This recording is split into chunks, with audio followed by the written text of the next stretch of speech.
twisting hard where the shadows lie. Grip the handle, feel the engines roar. Freedom ain't a dream, it's the open door. Ride the storm, feel the thunder break. Cut the change and let the earth quake. Born to run, born to never fold. Heart of fire, soul of untamed gold. Craftsmanship that lasts a lifetime is Florida Cabinet Distributors. With over 20 years in business and 39 years of woodmaking experience, they proudly serve Northeast Florida to Southeast Georgia, delivering custom woodwork that combines precision, beauty, and durability. Whether you're dreaming of a custom kitchen, bathroom vanity, fireplace and mantel, entertainment center, outdoor kitchen, or even a full library, we can build it at Florida Cabinet Distributors, exactly the way that you envision. Hey, no project is too big or too small. If it's made of wood, Florida Cabinet Distributors can make it. Call or text Steve today. Yes, they gave us his personal cell number, 904-874-3442. That's 904-874-3442 to book today. Florida Cabinet Distributors, craftsmanship that lasts a lifetime.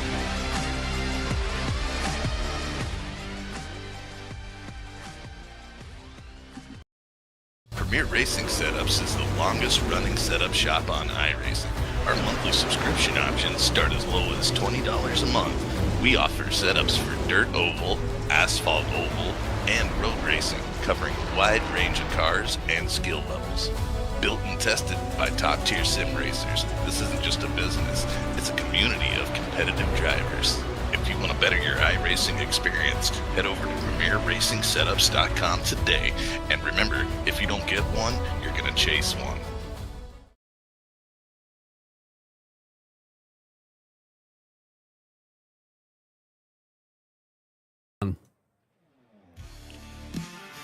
Back to it again with coverage of the NASRA ARCA Series presented by Pultz Boppers. We welcome you to the virtual Iowa Speedway in the cornfields of the Midwest. A super speedway or short track that runs like a super speedway or vice versa. The course locations where we're at tonight. We welcome you to, of course, the excitement that is Iowa Speedway for the BrickYard 150. I'm Wesley Outland. Mr. Michael McKinnon is alongside Bigglestein Hopton on production, and we come off of that wild race at Daytona last Wednesday night.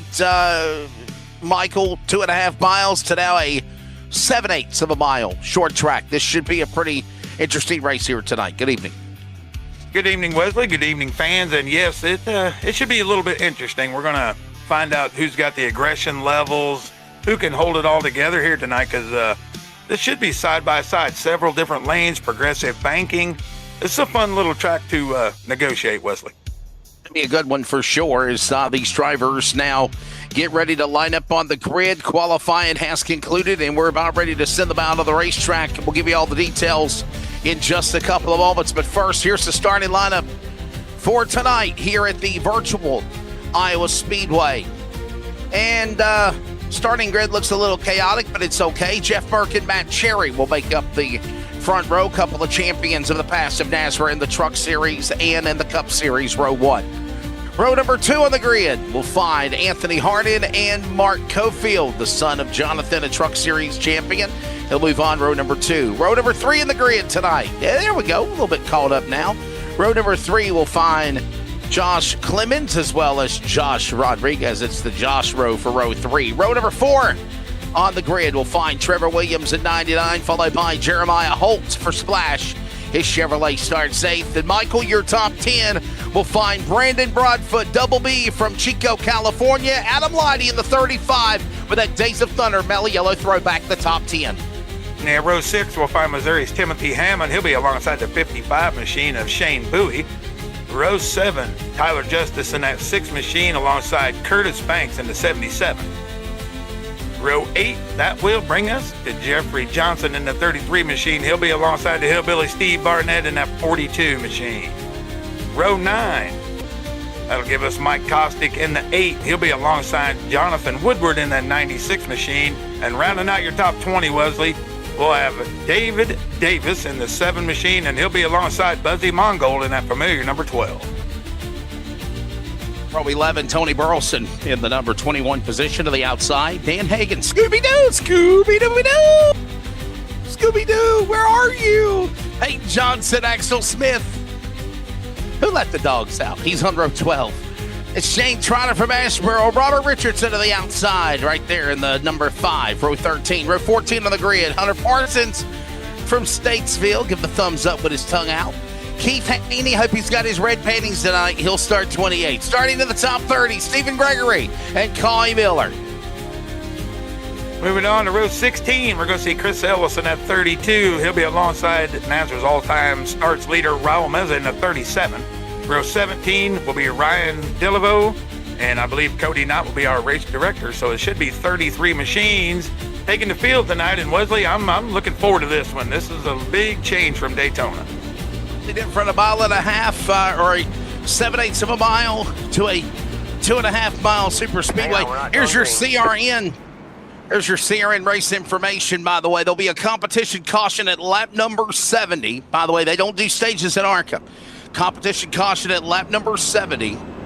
And the race will be 170 laps total tonight for the BrickYard 150. That's 150 miles, 170 laps the distance here. 3 sets of tires and 100% fuel capacity. So that is the lay of the land. Not having these stage races are really confusing for us because we're so used to calling trucks, Cup, Xfinity that have stages. These guys go flat out. There is a competition caution, but it's still a straight start green to checker race here, Michael. Yep, we're going to take the green flag, and then it'll just follow along like the old school, I guess. We'll get cautions if we get those. If not, we're going to go all the way to lap 70, do the competition caution, then we're going to have a 100-lap run to the end. It's a little more interesting for me. I like the stages because it brings the field back together, but this is going to show who's got the aggression, who's got the control tonight. That's, real slick off of turn 4. We have to watch out for that, but this is going to be a great race, I believe. Patience key, no doubt, to stay out of trouble and put yourself in contention for this one. Drivers, again, getting their final preparations from the field. The lights are now off on the pace car. That's one of the things the race directors can now control themselves, is how long we stay under caution or not.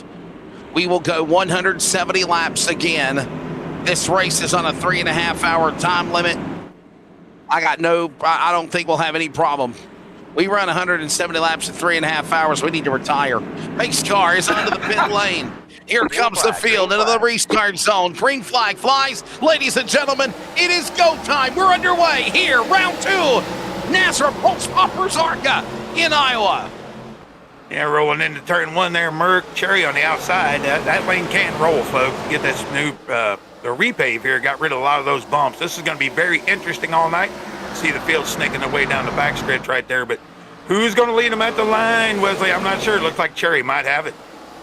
Smart thing would be get in line, knock some laps off, at least get to about 35, 40 laps in the opening stint, and then start to see what you can do. But remember, it really doesn't matter if you get to lap 70 and the caution comes out, because there's no stages. There's no stage points up for grabs or anything of that nature. So right now, it is just patience, I believe, Michael, the key to survive the short track that races a lot like a super speedway. Already 2 in, your top 5 right now, as you'll see them pop up on your screen. Gilby got trouble, caution out. Yellow flag, early going. Jeffrey Johnson's crashed. He's collected Tony Burleson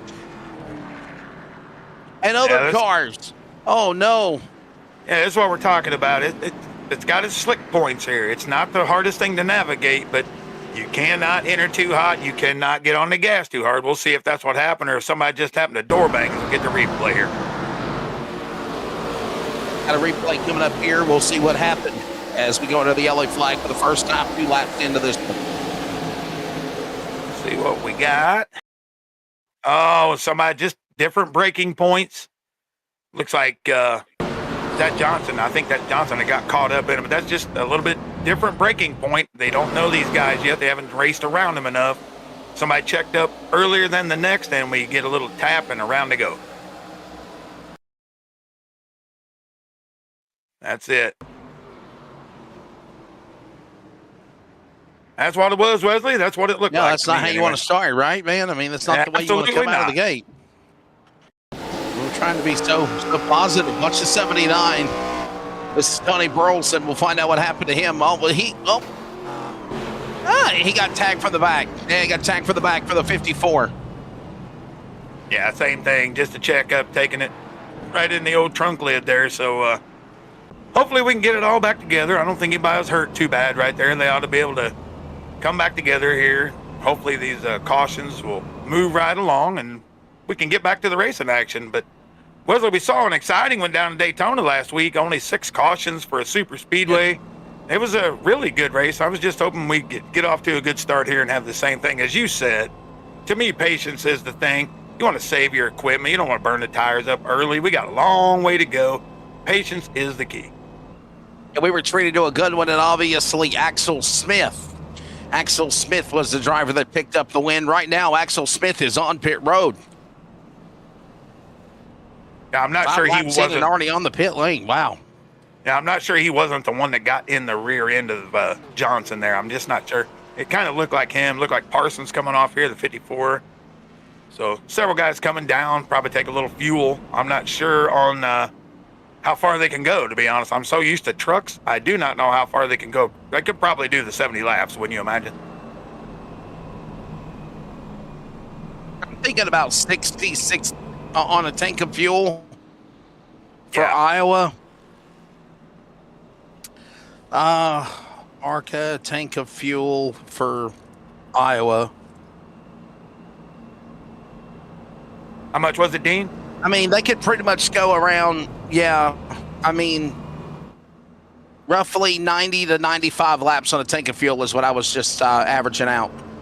Okay, so see, they might even have to worry about pitting one time, maybe.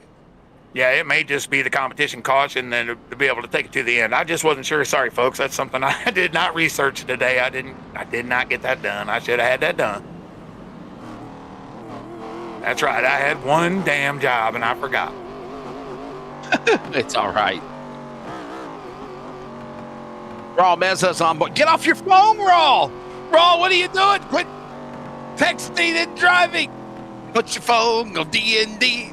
Hang on a minute. I got something for you. This goes out to Raw Mezza. Hang on, everybody. This goes out to Raw Mezza. Put your phone on D&D. That means that you're not disturbed when you're driving. And when you're going from point A to B, I need you to stay safe, please. So always sing with me. So put your phone on D&D. That means that you're not disturbed when you're driving. And when you're going. You're going to get in trouble. It's an ad cancel ad.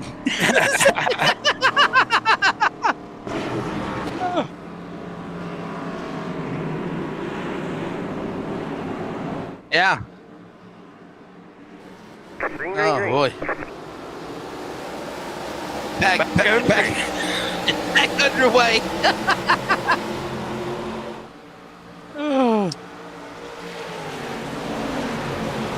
Cherry's strong right now, man. He got that restart down, but here comes Merck. Of course, he's going to be up front at these short tracks. He's a great driver, and he's aggressive. But let's see what these guys can shake out here. Like, they got to figure each other out so they're not hitting each other under the braking right there. But if we get that figured out, maybe we can stretch this for a little bit.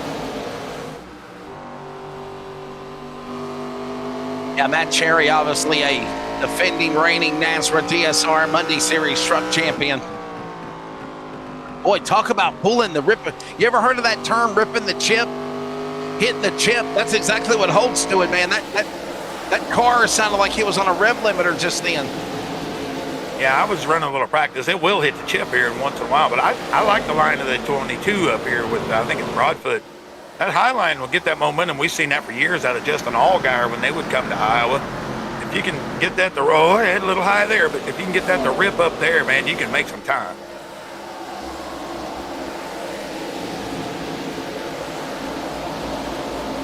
Got a feeling this race will start later in the day. It'll end at under the lights as the lights are starting to. Yellow flag is out. Well, they're not on yet, but it's late in the afternoon. Caution out, trouble 15 Johnson around the Kodak 15 car. Throwback to the Sterling Marlin, Ernie Irvin, Morgan McClure days of Kodak. Remember that car? Yeah, I do. The old number 4 car. I remember that one. Yeah, that was not a picture perfect moment. You know, it's being insulting. It's any more pardon the pun, everybody. He just Well, he turned the 54, blasted man. Hunter. Yeah. Hunter able to drive away, but wow, was that going to be a dive bomb? My goodness. See how much damage we get here. That was going to be a good dive bomber. Oh, boy. Didn't they have some history from Daytona last week? Yeah, I think they've got history from a long time ago all the way through. So, well, I kind of have to keep an eyeball on that one, I guess. Oh, a little suspicious start to this race, Wesley.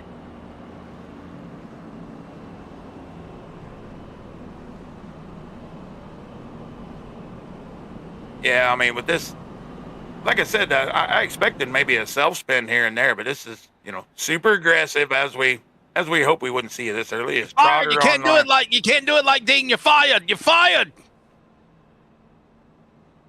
Yeah, what is this guy doing? Coming out from the locker club. You're fired, man. You're friggin' fired. They gave him a bad angle, didn't they? They did. Well.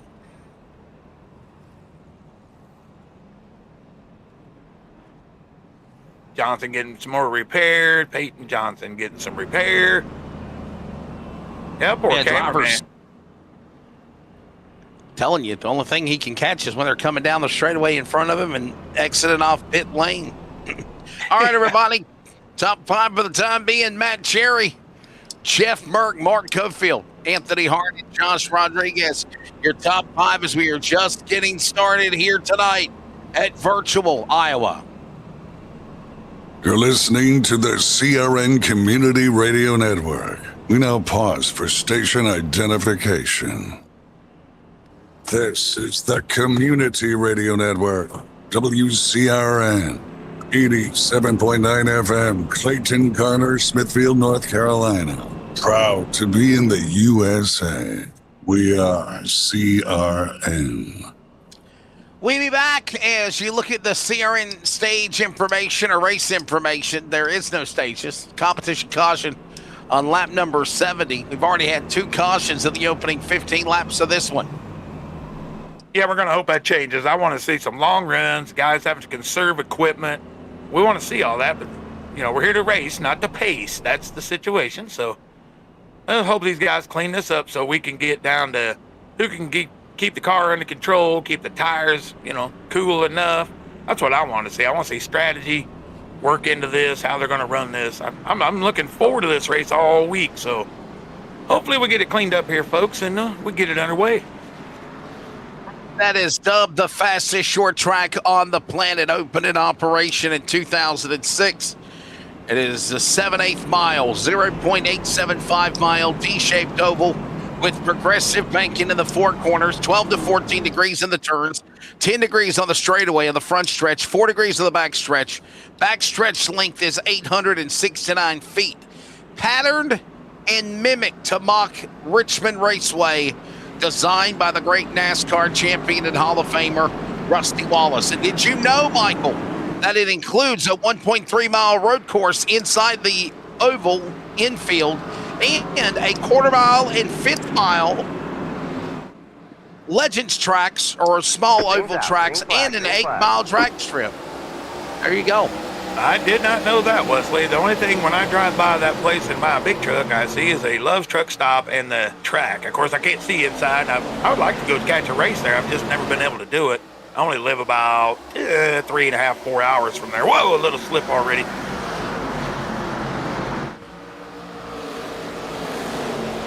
Yeah, it looked like Trevor Williams. He snapped it down off the wall there really hard.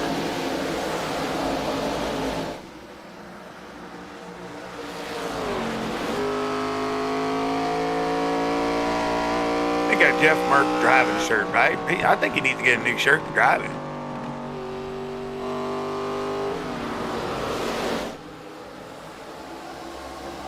Yeah, that's what he does need.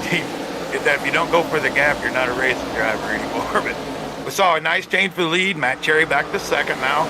Josh Rodriguez just chilling along in that Hendricks.com #1, and bringing it up next to be Trevor Williams in fourth. Well, they're switching place now. Mark Cofield in fifth.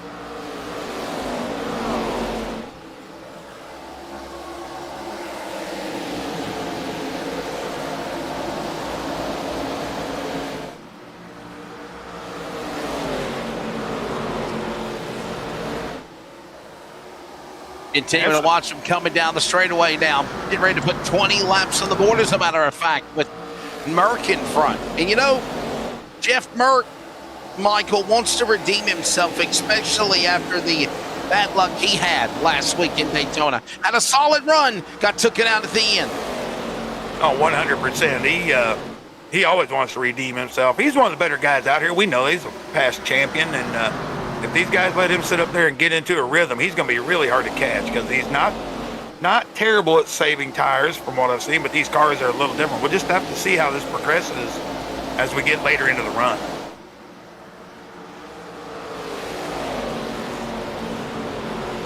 Nice view out of Matt Cherry there. That's what the guy gets to see from sitting at home.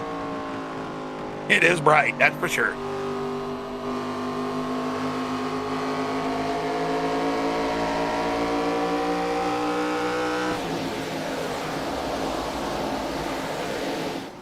Few new names in the world of NASRA making their way up here, as we got Jeremiah Holt, was somebody we don't call a lot. He's running up here in the 6th. We got Shane Bowie right there, Anthony Harden, all these guys. We're not used to calling these names, but it's good to see these guys right now showing that they can compete. Able to compete, able to do well, able to hang with the front talent of Merck and Cherry. Williams there, Rodriguez, Cofield. That's Mark Cofield, not Jonathan Cofield, by the way. All these guys working their way again into turn number 3. We're closing in on sunset, and the lights will begin to come on here very soon. They're not on yet, but it'll be a night race when this thing ends. It'll end in the dark. Yeah, and we see last week's winner, Axel Smith. He did not have a great qualifying effort, but he's up 8 spots now. He's working into the 16th position. He's right there working around Robert Richardson, Tyler Justice, Mike Kostick, all these fellas. But that is last week's winner, Axel Smith, right there in that 97. See Adam Lichty way up high. I like that line if they can make it work, Wes. And remember, Axel Smith had some problems earlier where he actually, literally came down, pit road at the start, fell back. He put it on the lead lap, though. He's in 16th. As he's trying to negotiate by these cars of Rodriguez and others on the high side as they work in 3 and 4. Yeah, great racing here at mid-pack. We know what's happening out front. Cherry's closing the gap just a little bit, so this is one of the better battles that we can show with Lichty on the bottom right there, Tyler Justice, Axel Smith. That high line is really showing me something. I mean, we knew it would a little bit. If you can roll the bottom, though, you can make great time, but it's so slick as you want to exit right there, Wesley. Let me apologize. I said Rodriguez was in the 6th. Tyler Justice is in the 6th car. Normally, Rodriguez is in the number 6, another NASRA competition, but not for ARCA. Jeff Merck now continuing to be the guy that leads. Look at this battle going on in the back of the pack. My goodness, it is heated behind in the top 25. Look at this, Raul Meza. Meza right there. Peyton Johnson, Timothy Hammond, all the big gaggle of traffic as they work off turn number 4 coming to the line. Yeah, these guys working around that 20th spot. And, looks like Raul finally got all his texting out of the way. He's got to get back to racing here. But Chris Ellis, this is the move I would like to make all night, but it's so slick coming off the bottom. That's hard to do right there. But you guys can see 150 miles an hour as we come into the corner here. That's why it's dubbed the fastest short track in the world. Is that what it was, Wesley? Sure, that's the nickname of this place. It's called the fastest short track on the planet. And right now, Floridian Jeff Merck leading the inaugural series champion of the NASRA Cup Series. On Wednesday night, ironically, now leading the fray here. By the way, don't forget season number 3 with a new chase format for the NASRA Cup Series, presented by Florida Cabinet Distributors, returns in September after Labor Day. And it'll be right here on Wednesday night on the NASRA 360 Racing Network after this ARCA series conclude. 30 laps in when they come to the line, 40 remaining before the competition caution at lap 70. Yeah, we're finally getting into this little longer run here. These guys should start seeing a little bit of fall off as we go. You watch lap times, they're down. Not a whole lot, right? They're about a half a second down, so these tires are doing a great job holding on. Merck doing a good job as we're getting a move on Cherry right there. Looks like Trevor Williams is going to stick the nose in, see if he can clear him. Let's see if he can on the bottom. That's the move I would love to make. It does look like Richmond there, Wesley, when they're coming off that turn.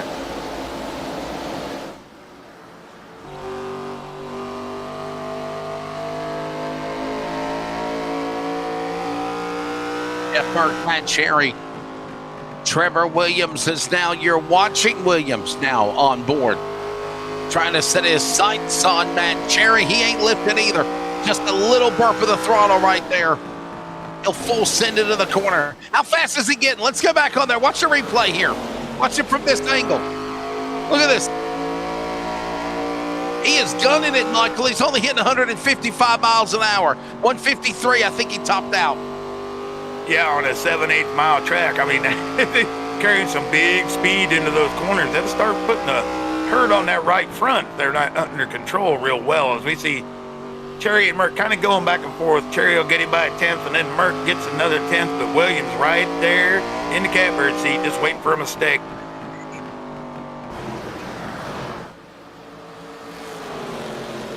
When this baby hits 55 miles an hour, you're going to see some serious.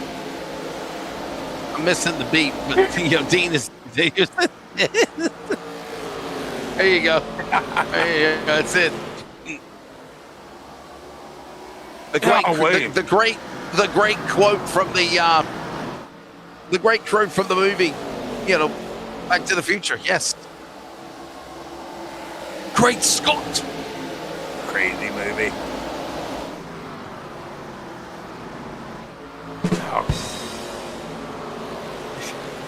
Cherry defending for his life right now, man. Williams has slid the rears. He is doing everything he can to get past Matt Cherry at the moment, and all the while Josh Rodriguez starting to reel these guys in. Oh, this is going to get good. This is what I wanted. Long runs. Use your equipment wisely, because you use it too hard here and you're going to go to the back. There should be comers and goers all through the pack. That's exactly right.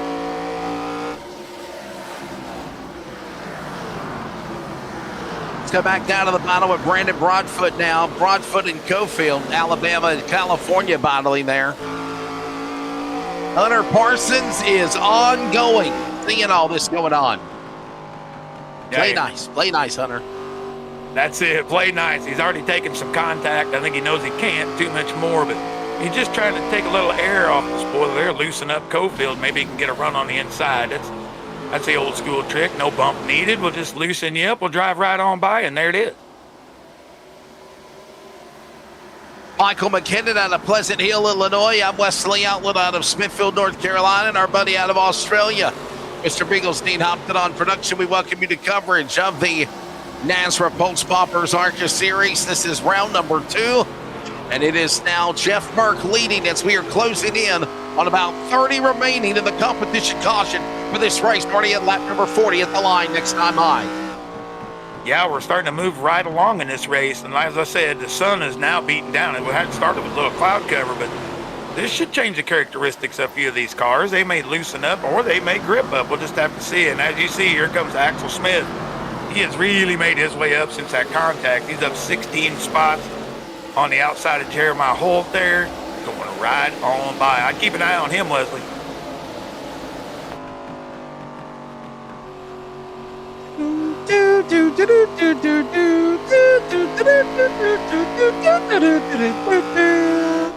Axel Foley and Axel Smith, a little loose there for a minute. I'm not going to hum the Beverly Hills Cop theme anymore. I don't think I can get that high register right there. That's kind of impressive.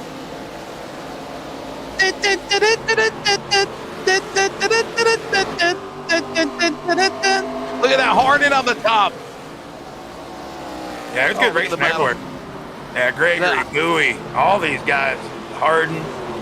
This top line is starting to make a little bit of hay here. I think they maybe lost a little grip on the bottom, but the top line just making moves as we talk about. I talk about it every week. top line, if you can run it correctly, it keeps the momentum up in these heavy cars, and it will make time as we go.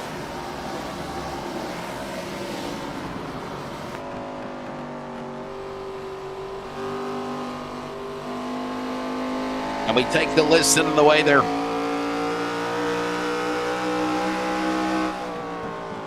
Oh, I love the sound of those cars right now as they go down into the corner. This is with Tyler Justice.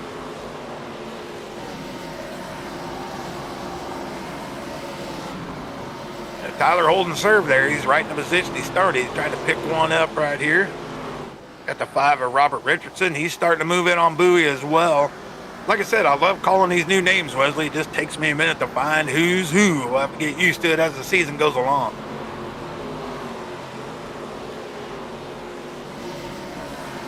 Robert Richardson right now. Solid run for that guy in the number 5 machine. Got the 55 behind him. And that, of course, number 5 from Clemens, North Carolina. Battling with the 55 of the Glasgow, Kentucky driver. That's Shane Bowie. Yeah, great battles everywhere. And here you see Hunter Parsons. I'm just about to bring him up. He is running the fastest lap time. Well, even with the leaders right here. So he's kept his equipment together really well. He's laying down 24-1. The leaders are right at 24 flat. So he's going to be putting some pressure on some people here really soon. We'll have to keep an eye on that purple machine.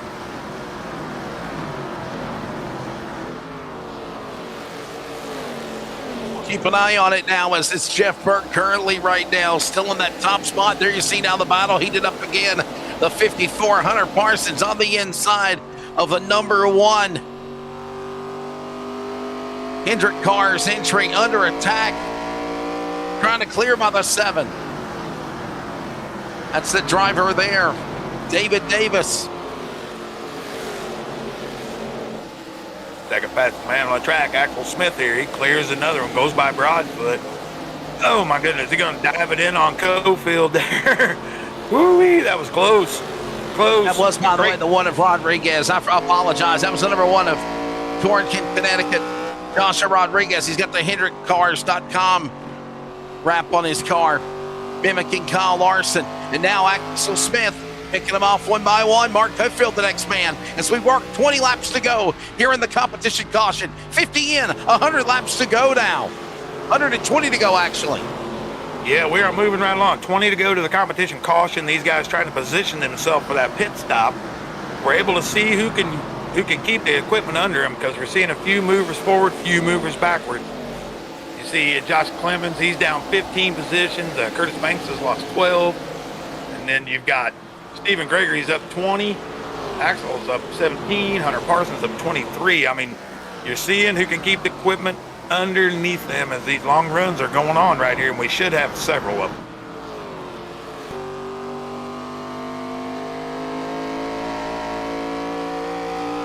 Yeah, I mean, Parsons at 3rd as it goes right around Trevor Williams right there, then that collective esports entry.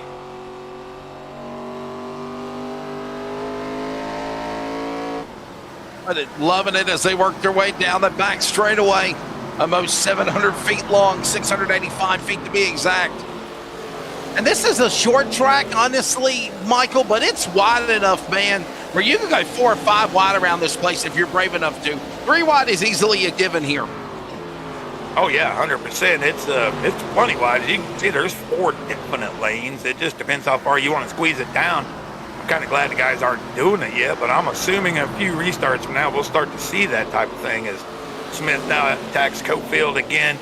We've got Stephen Gregory moving his way up there. Cofield kind of hauling back Parsons again. Here he goes. He is working himself on Matt Cherry already, so he's moving, and we're starting to see a little bit of lap traffic, Wesley.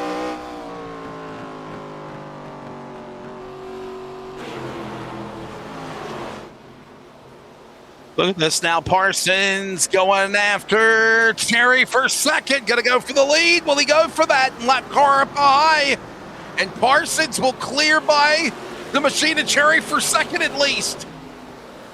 Now he's got about 1.5 seconds to run down Jeff Merck. Can he get him?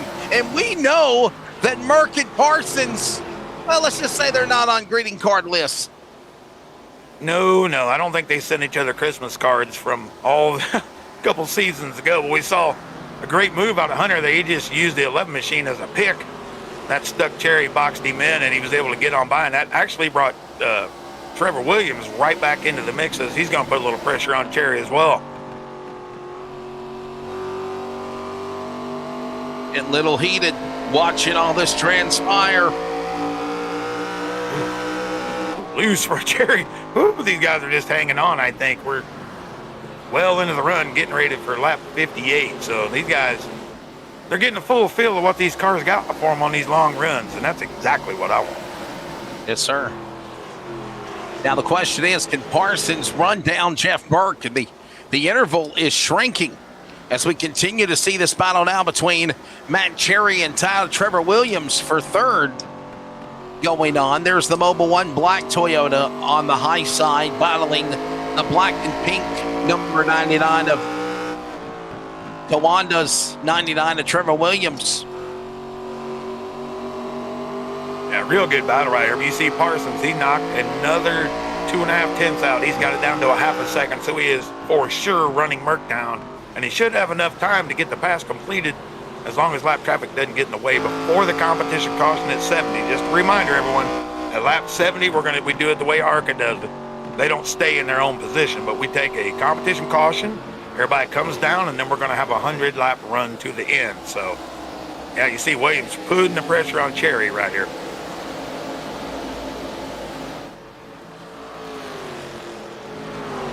And actually, they run 150 laps here at Iowa. When they run ARCA, what they normally do is they have competition cautions at the end of every 50 laps for fuel stops and strategy. Battle for the lead. Guess what? Hunter Parsons has caught Jeff Burke. He's on his inside. Easily down to the bottom. Remember, there's no stage racing.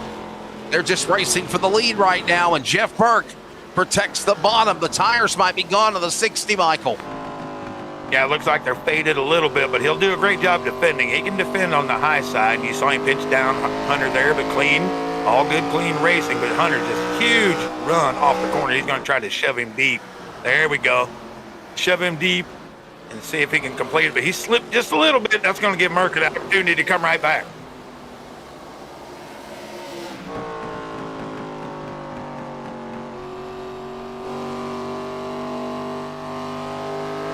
Jeff Burke now up high, up against the outside wall. Texas line is now Hunter Parsons will now begin to reset. Run him down again. By the way, we're 8 laps to go here before the competition caution. Now remember, they're not racing for anything, audience, if you're watching or listening out there. I mean, they want to be in the lead, obviously, but remember, when this caution comes out in 70 go at lap 70, it's just a competition caution. It's just going to slow the field down. Oh, and by the way, this is the longest green flag run of the race we've had so far, Michael. Yeah, by a long shot. I mean, we went a long way since the second caution was there. So yes, sir. This has been absolutely fantastic. This is what we want to see. You get to find out who can drive a little bit, who can conserve a little bit, but they're all loose off the corner. Hunter just cannot quite get enough drive off of these corners to complete the slide job, which you know he'll do if he can get a run, but Merck pinch him down. That's just racing, folks. That's not dirty. Oh my God, a little contact. Hold it together, fellas. Too early for that, maybe. 5 laps to go here in stage number, here in the before the competition caution. I'm sorry, I'm so used to robot mode to stay in stage cautions, stage breaks, but it's not. It's just a competition caution. It's right now. Here comes Merck. Pushes Merck up the hill. Comes Parsons. Parsons can't clear Merck. Merck now dives back to the inside. Goes to the middle lane. Shuts the door on Parsons. Parsons now creeping on the bottom. Can't get there. 4 to go. Yeah, had a big run there. I thought he might try to take the inside again, but he's having trouble just trying to get the run off, staying on the bottom. But that's what he has to do. Put some air on the nose. He's going to have to run a different line than Jeff. So Jeff knows that, and he's got a really good defense line right now, but Hunter's going to try something a little different. Let's try a diamond and see if that works. Let's check the runoff here.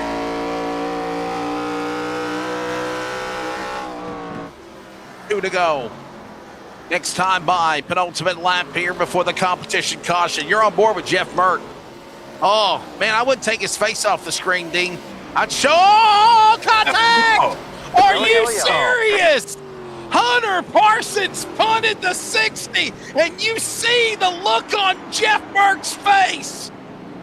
I am so glad, Dean, that you kept him on the camera. Wow.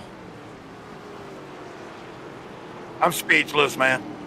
I'm speechless. I don't know if that was they knew the breaking points by then. I don't know exactly what happened there. We'll get a replay here, and I'm sure this will be the competition caution, but Jeff's going to thrash that gum. This should do it right here. Michael McKinnon, fair or foul? You've been doing this a long time. What do you think, brother? Yeah, that's what I'm waiting to see. I'm hard pressed to think he did. Oh, I just don't. I don't know. Did Parsons not lift and got to the left rear? Did Merck turn down too low, and that's what caused the bump with Parsons? This is what I'm trying to figure out here. Watch, he's up against the wall. He comes down, and did Merck turn into the front bow of the 54 Parsons, or did Parsons give him a shot? I want to say Parsons misjudged it right there and was going to tuck back in, but it looks like a left hook there. I can't see that's what he wanted to do that early in the race. I can't. But this will tell the tale right here. Yeah, we'll see. I think he was going to try to tuck back in. I think he really was trying to tuck back in, and he touched him. I really think that's what it was. Man, from different angles.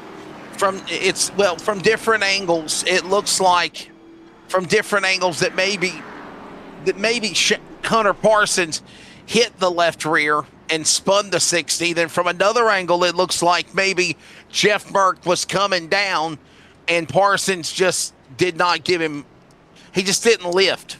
The nice way of saying it. Yeah, I mean, Jeff had the run there.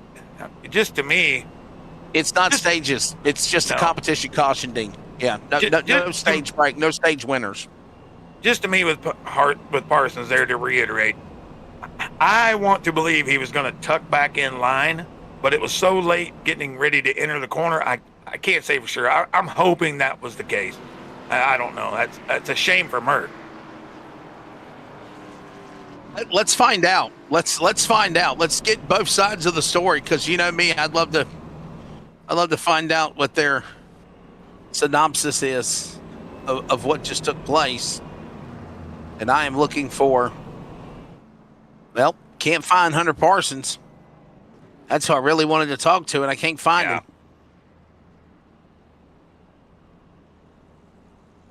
Yeah, I just don't know, man. I'm so down, folks. I'm sorry. We had such great racing. I did not expect to see something like that. Let's grab Jeff Merck. Jeff, it's the broadcast booth, buddy. You got a copy.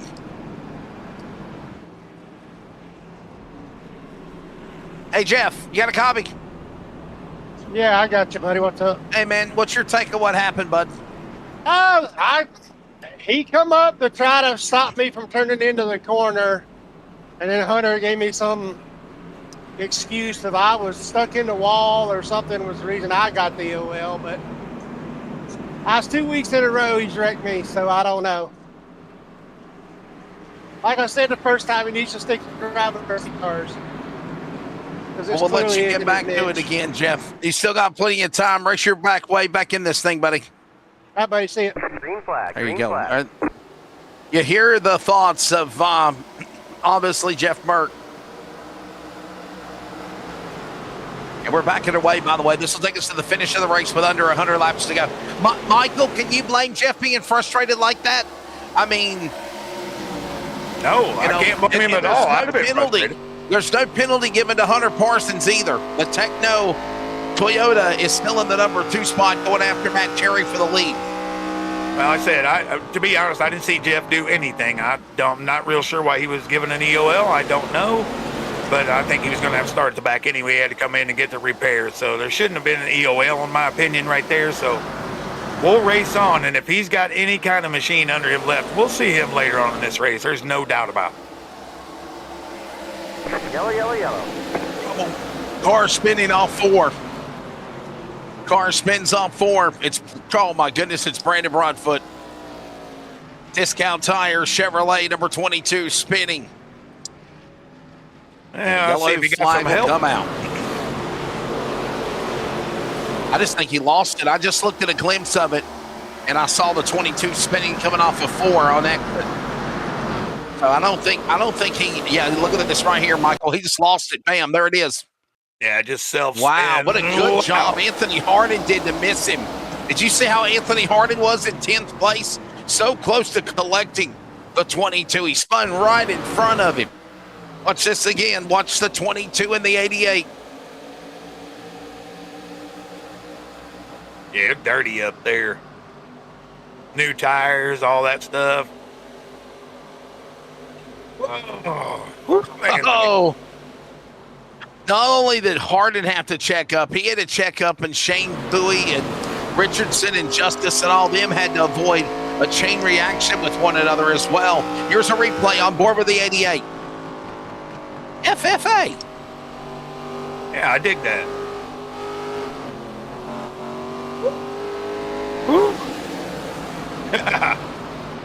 I want to say Anthony Hardin was doing good on his international harvester in the cornfields of Iowa. Certainly was. I believe he's on a John Deere, though, if we got a shot. I believe he's on a John Deere. Oh, yeah. What did I say? International harvester?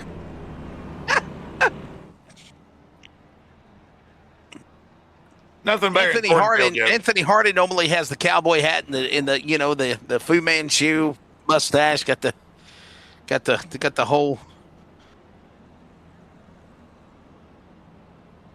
Yeah. Chewing wheat. Come on now, we're not all Chewing pumpkins here in the Midwest. Yeah. Happy St. Patty's Day.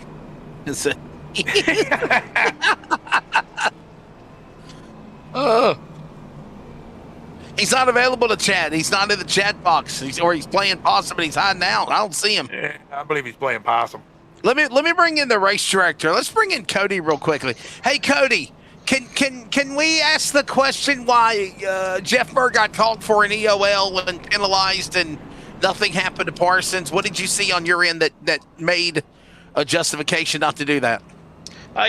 So on my side, I saw him hit the wall. It looked like he got stuck in the wall, and then he pulled it out, and Parsons was there. So that's why, in my opinion, it was on Jeff Merck, was because he got in the wall, was stuck, and then when he pulled it down, Parsons was there. Down in front of him. Nowhere to go. That answers my question. That's exactly what I said. Thank you, Cody. Yep, no problem. Back to race control you go. Yeah, I just never did see that. They do have more angles than what we have to look at. They're seeing multiple camera angles than we're seeing what is the TV broadcast camera angles. So there had to have been something that, like we said, Jeff Merck did before the contact with Hunter Parsons happened. And that's why they said, nope, it's not Parsons' fault. I mean, now if Merck was up in the wall, in the fence, came down, pulled in front of the 54, you got nowhere to go, Michael. I mean, I'm being honest. I know they got history. But, I mean, if that's the way the race director sees it, I mean, you can't really say that Hunter Parsons is at fault. Oh, absolutely not. And, thank you, Cody, for your honesty there. That's something I just didn't see with our angle. But as we go back to green and Cherry jumping out front, Parsons still there, but look at there. Axel Smith, last week's winner, right in the mix now.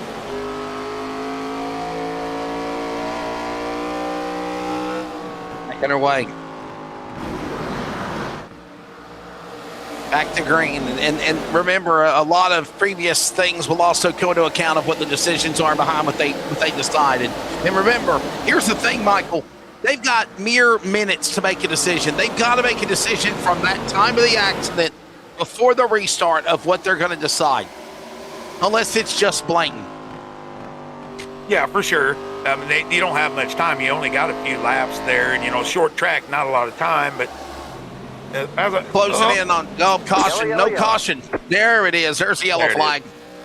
I think maybe they wanted to see if they could try to clear up before they threw the yellow, but they couldn't. Collie Miller, cause of the caution. By the way, lap number 80. We're 5 laps away to the halfway mark here in the BrickYard. The BrickYard 150. That would be lap 85. 85 and 85 is 170 laps. Here's a replay, Michael. Yeah, clear, not clear. That's exactly what that one was. Thought he was clear, was not clear. And then that inside wall is going to wreak havoc on guys tonight, but that's what it looked like to me. He thought he was clear, came up the track, was not clear. Jeffrey Johnson, a little tap, and then, of course, it always seems like the guy that never causes it gets caught in it, so sliding. And we'll just have to see how much damage those tire barriers there, we'll see how much damage they got. He says, oh no, we suck again. It's a replay. It's a replay again, everybody. There it is. There's Collie Miller. There goes a hit, and then he got punted again. And I don't want to say that it was the Johnson's car's fault. I just think it just happened so quickly there. And nowhere to go for Jeffrey Johnson. Remember, he had problems earlier at the start of the race. All you photographers better back away in a bad spot. Yeah, you can see he thinks he's clear, and he's not. And there you go. You can also blame some of this. I know we see this, folks, and you're like, what the hell was he doing? I'm telling you, the iRacing spotters, they're not the greatest thing on planet Earth. It'd be good if everybody had their own spotter, but you can blame a lot of that probably on the iRacing spotters. You see Josh Rodriguez coming in for service.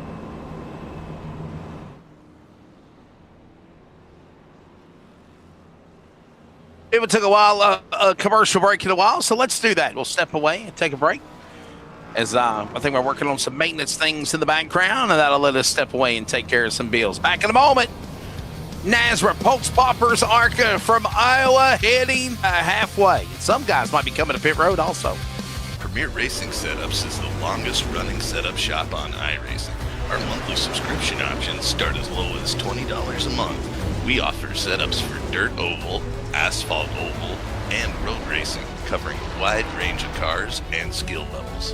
Built and tested by top-tier sim racers, this isn't just a business, it's a community of competitive drivers. If you want to better your iRacing experience, head over to PremierRacingSetups.com today. And remember, if you don't get one, you're going to chase one.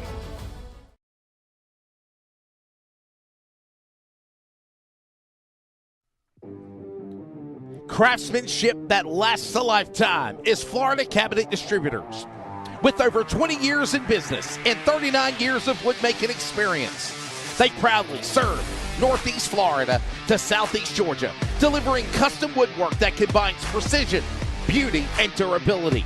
Whether you're dreaming of a custom kitchen, bathroom vanity, fireplace and mantel, entertainment center, outdoor kitchen, or even a full library, we can build it at Florida Cabinet Distributors, exactly the way that you envision. Hey, no project is too big or too small. If it's made of wood, Florida Cabinet Distributors can make it. Call or text Steve today. Yes, they gave us his personal cell number, 904-874-3442. That's 904-874-3442 to book today. Florida Cabinet Distributors, craftsmanship that lasts a lifetime.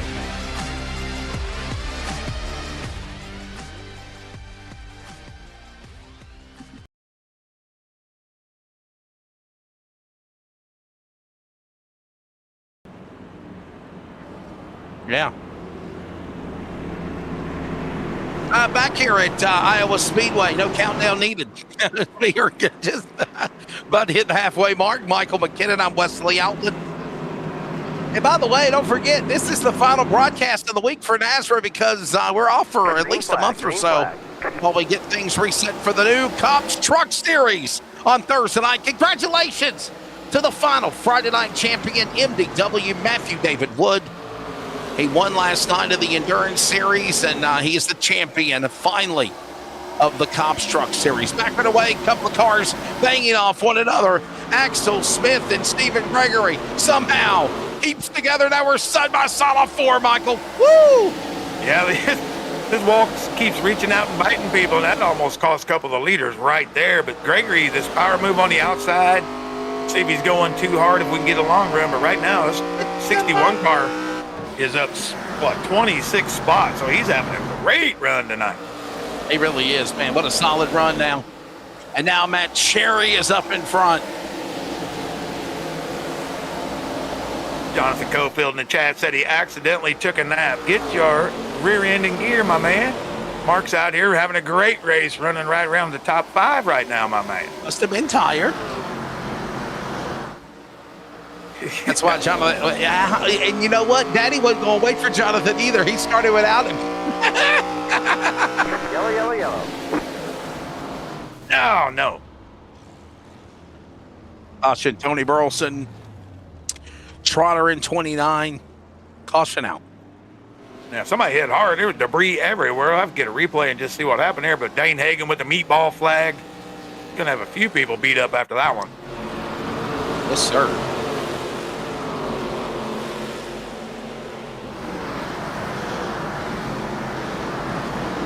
And I'll be honest with you too, Michael. These caution flags are absolutely opening the door for Mr. Jeff Merck to climb back through the field again. Oh, that's absolutely correct. But we saw right there, I saw a car up the road. I wasn't quite sure who it was, but they got loose on the top again. I mean, there's a lot of marbles up there. Yeah, Chris, it was Chris Ellis. I'm pretty sure it was Chris Ellis. Chris Ellis in 32. Yeah, he's in the wall. Yep. Yeah, there's Chris Ellis coming down, and then he tags. Back up here and see what we got. Yeah, here it is again. Watch this one more time. Woo!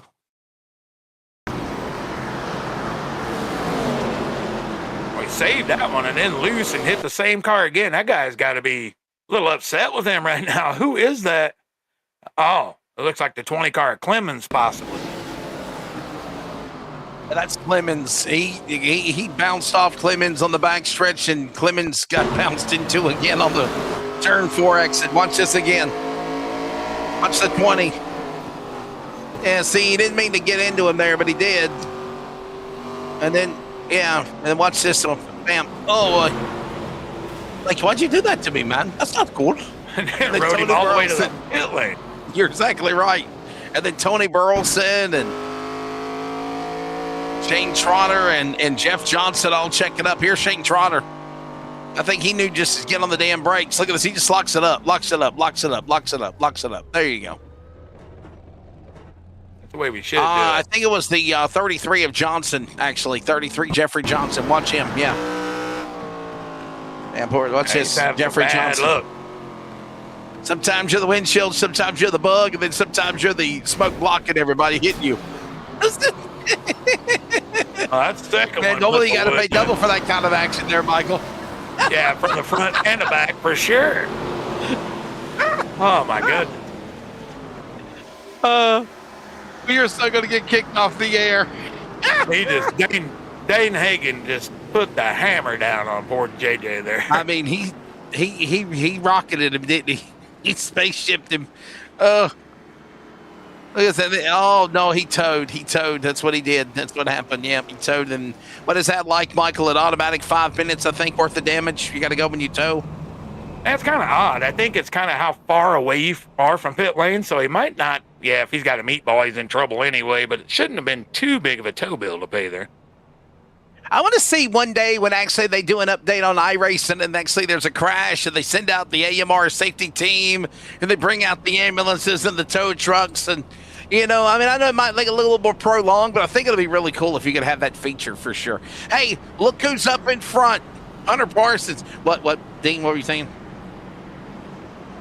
Unmute yourself, ladies and gentlemen, Dean Hopton. Hello. This is I'm trackside at the moment, there, gentlemen. So get your hot dogs. Get your hot dogs. Now I wanted to say that last night it was a wet race, but it looked like when a Super Formula car exploded on another network I was broadcasting, that the fuel tank exploded, and then there was spray all over the place. Like it wasn't actually the case. We'll pondering about if it's going to happen in iRacing, but anyway. Oh yeah. It was just the water puddle that the car went into at the time, but it just looked like a fuel tank exploding. So there you go, iRacing. So you can get fuel tanks into this mix. Hey, Michael and Dean, did y'all hear that Joey Logano is driving a very special car for the Coca-Cola 600? They announced it today. Did you see it? I have not seen that. Green's out. Green flag. Green flag. We're coming back to green here at Iowa, heading towards lap 100. Under 80 to go. Joey Logano will be driving the Vagisil number 22 Ford in the Coke 600. Is that real, bud? Yes, Vagisil. This is a car. It's a real car. Wow, I thought Mark Martin had it bad. Okay, that's fine. That kind of fits Joey Logano in my opinion anyway. He's driving the Vagisil number 22 for Penske. Oh my God. Well, there's a joke in there, but I'll let it go. I mean, at least it's not Vegiclean like from Me, Myself, and Irene, right? I mean, Yeah. What a great movie. Axel Smith on the move. 75 laps to go now as we are closing in on the home stretch of this one in Iowa. Cherry and Axel battle. Watching on is also Gregory. Yeah, Gregory's showing surprising strength tonight. He's right up here in the front, looks great. And then Trevor Williams has been right here in the top 5 all night. I wouldn't count him out from anything. I just keep looking, trying to see where Merck might be climbing up through the ranks, but I believe he's got a lot of damage, or we'd be starting to see him crawl up through there.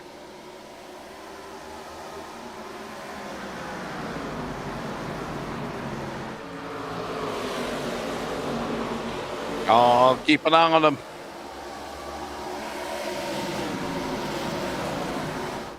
Yeah, Hunter Parsons got to be loving this, right? Yellow flag is out.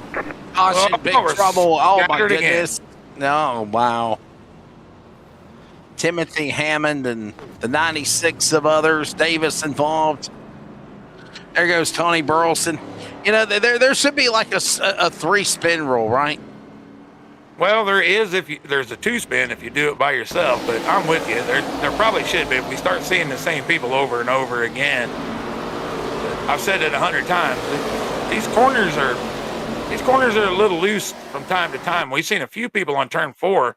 Now I'm not real sure exactly what that was out of Peyton Johnson right there. And I just spoke of Merck, and he just got some more of it. Oh boy, what a hit! Unbelievable. Peyton Johnson right there. That's kind of where it started.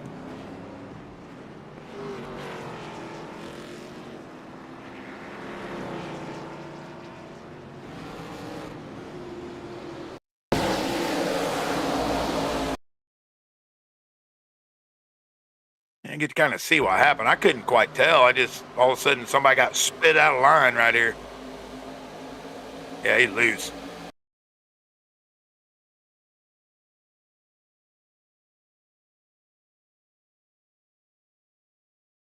Yeah, he gets into David Davis, and then Merck gets a piece. Woodward gets a piece. Oh, looks like Meza got a little bit.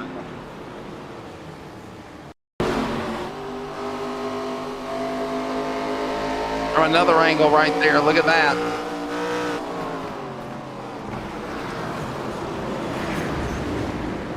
Wow. Number 7 up in air. He bicycles through the air. The number 7 car that David Davis. Watch this one more time. This is David Davis. Oh, Johnson and oh, there it is. The green car, whichever green car that was, sent the 7 up in the air. Yeah, that might have been Meza. But how about Josh Rodriguez going right through the middle of that? Someone always gets lucky, it seems like, but he went right through the center. Yeah, Jonathan Woodward's going to take the worst of all of this, I think. I mean, this is a big hit right here. Boy, what a hit. Wow. I think that was Raw Meza, Michael. If you want to show that again, Dean, the 37, that's Raw Meza, the green car. Watch, he's the one that got into the 7. Watch this again. There we go. Keep an eye on the third, the green and black 37. Another Chico, California driver, Raw Mez's Turf Pro car. Watch this. Whoa! And you know what? And Dean, Michael, I don't even blame Meza. He was holding his line. He was just doing what he had to do race-wise. He was like, I'm just driving down the track. I'm not doing anything wrong here. Yeah. I mean, that's about all he could do. I mean, if he lays on the brakes too hard, he's going to get a shot from the rear. So he did the exact right thing. But Merck got a big, giant piece of this one, too.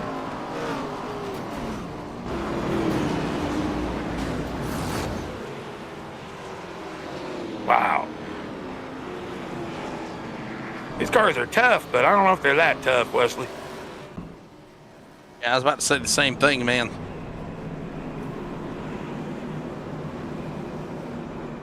Well, after about a 50-lap run and before the competition caution, we need to get this all lined back out because there's great racing could be had here if we could just get it all lined back together, Wesley. So let's see what you got right here at the start. Green, green, green. Get our way, coming to the line, green flag. Michael McKinnon, check your messenger on Facebook when you get a chance.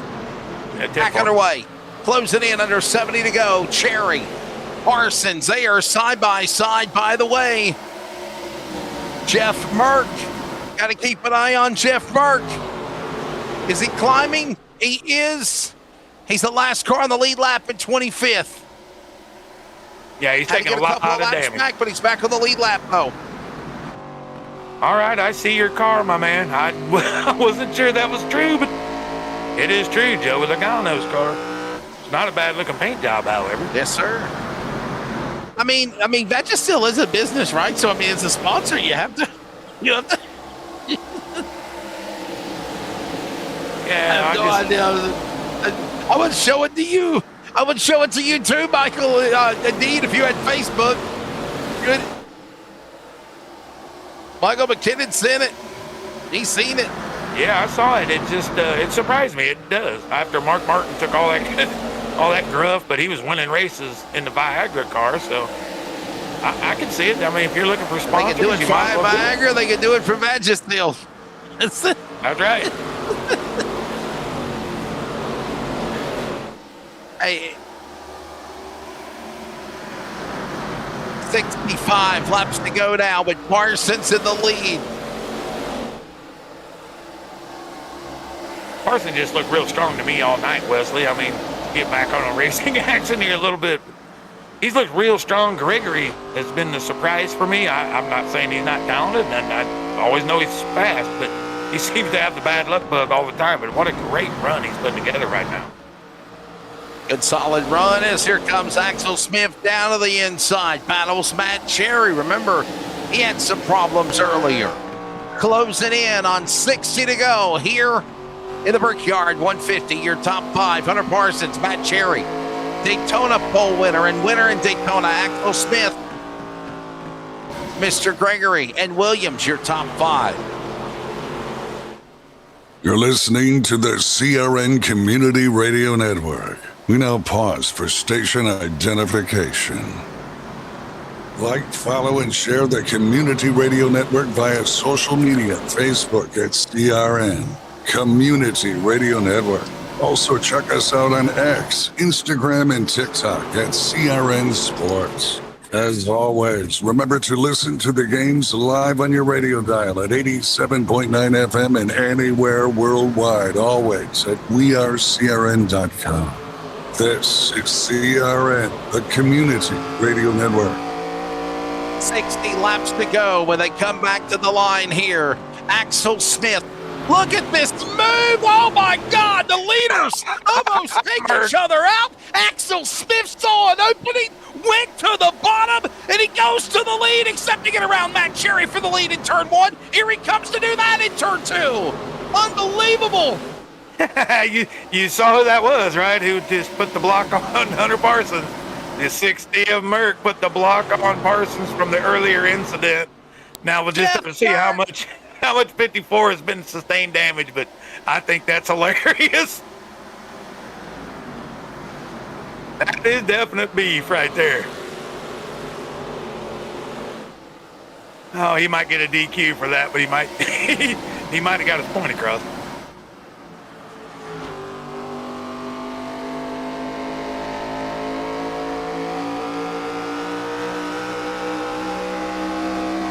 Are we seeing a star in the making here? Oh boy, can we go back and watch the replay of that, Michael? Can we? Yeah, look at this 3 wide. Yeah, we can't show it. I was going to show what Jeff Burke though did, because that's not what lap traffic's supposed to do, Michael McKinnon. But remember, a lap car doesn't have to get the hell out of the way. He was. Well, no, he doesn't. He was still trying to stay on that lead lap. I mean, that'll be his one he gets to do before race control takes care of him. I'm still laughing about that. That's quite a move out of Jeff. Shane Scott out there in the chat, man, you're right. It's a little bit of beef out here tonight. We definitely got some beef between the 60 and the 54.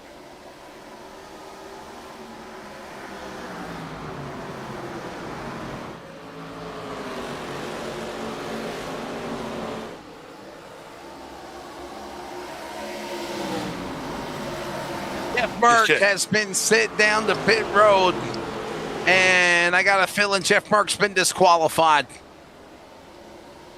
Oh boy. Yeah, I'm not surprised. I'm not surprised Cody did it. It's just he didn't wreck him or anything, but that was quite a block put on. I have never seen that move with the leaders coming up on me like that. That was just a ballsy move. Let's just say it. Oh, Cherry. Ooh, snapping loose.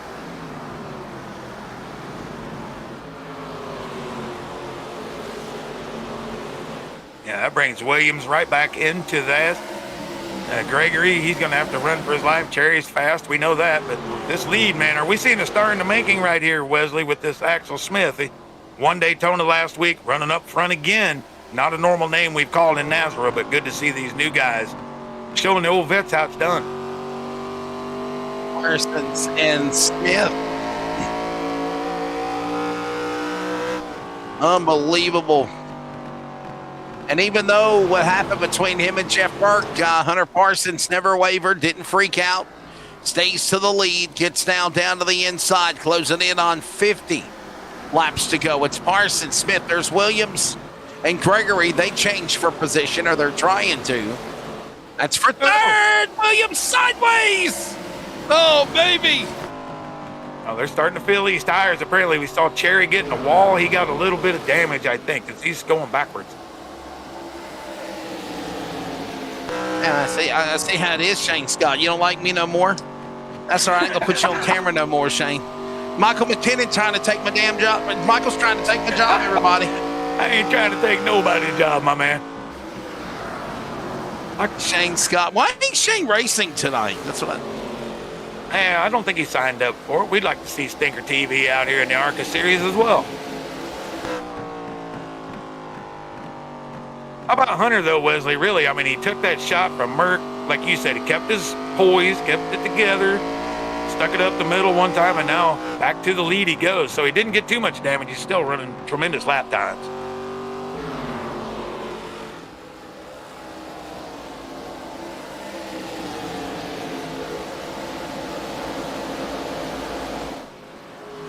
Yeah, I think we're going to be... I believe they can go to the end. They should have enough to go to the finish, yeah. I don't know who's going to want to. The way they're starting to... They are all starting to bobble a little bit. I don't know if they're going to want to do another 50, but they can make it on fuel, I'm pretty sure.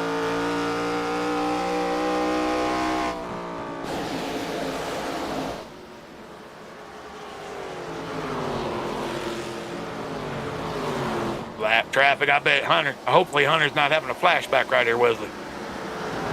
Flashback, if you will. Yeah.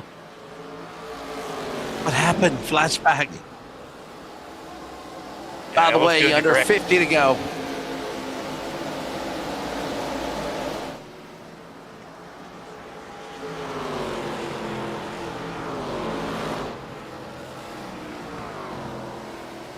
Yeah, Dean was just asking what happened to Cherry. You got to remember, he got in the wall a little bit, and he was falling back. I think he came in to get some tires, try to get back under, see what kind of run he can make to the end there.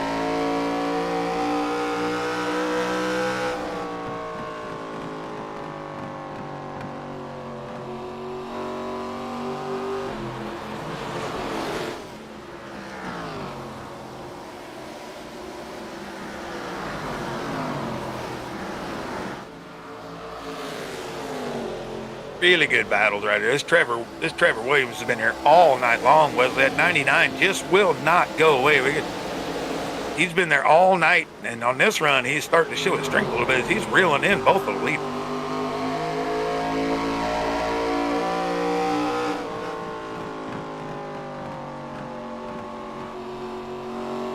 Parsons now from top to bottom, inside, outside, it's Smith. And look at Axel Smith now. Here he comes. College Park, Georgia. Remember, he won Daytona last week, and he is right now methodically staying up there. Remember, Michael, though, last week, you remember Parsons was in the hunt with Axel Smith and Jeff Merck to win Daytona. Oh, yeah. All these front runners were there. I mean, you had Gregory. He was up there with Peacock.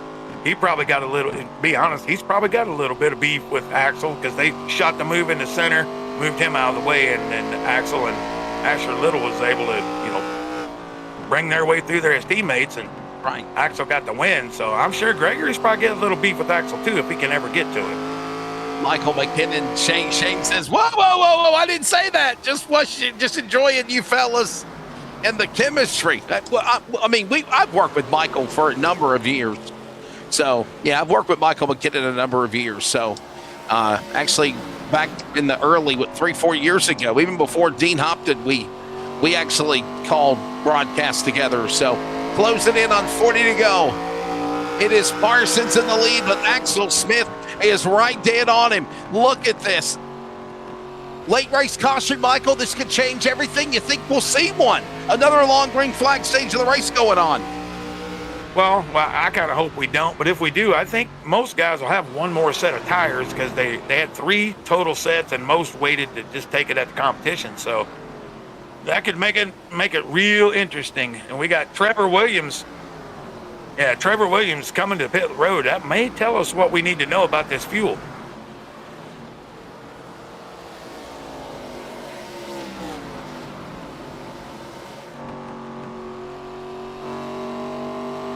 Yeah, it's going down.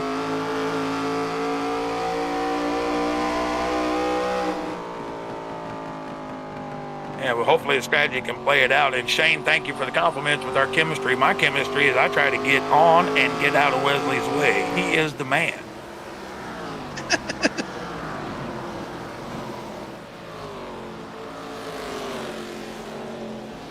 Jet Swain. Jet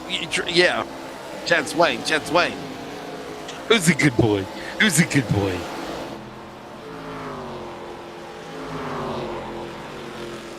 I'd tell my dog that if he was ever a good boy.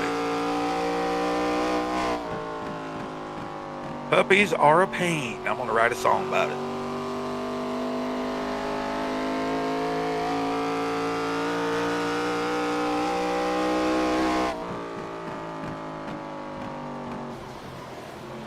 Just enjoying the sounds, ladies and gentlemen. These cars sound way better than these trucks sometimes. I like the sound of these cars.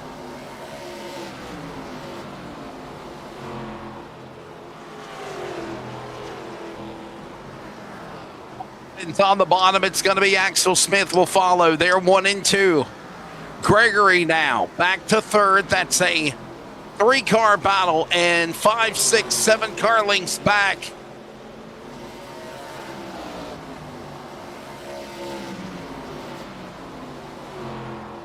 Yeah, Axel's up there in that top 5, the last 5 laps, but these new tires, they're going to make their way through. I don't know how fast these are going to burn off, but look who's up in the 4th, Wesley. Old hillbilly Steve Barnett having a real good run. He may be, 6 seconds, 4 seconds back, whatever it says there. But having a great run. He's up inside the top 5. We haven't called his name all day. Get him a little bit of time with the hillbilly.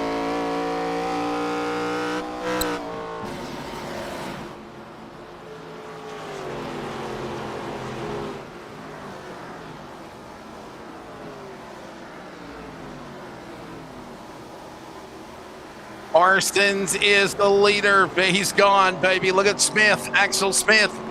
Oh, look at the number 8. Oh, God. And he got a punt there. That's Rodriguez. They got around him. Oh, my goodness. There's your late race caution. Or will it not be?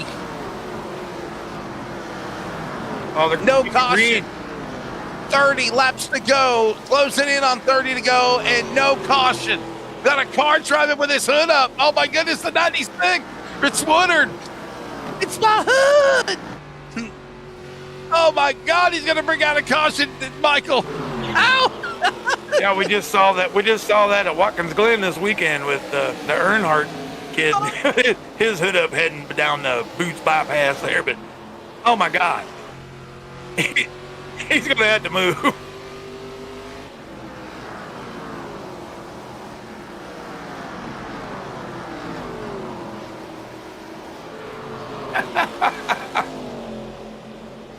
Man runs 150 mile an hour with his hood up.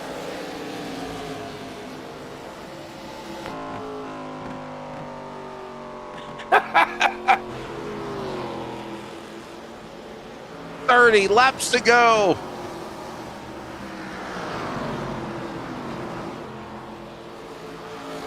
Closing in on the finish of this one now.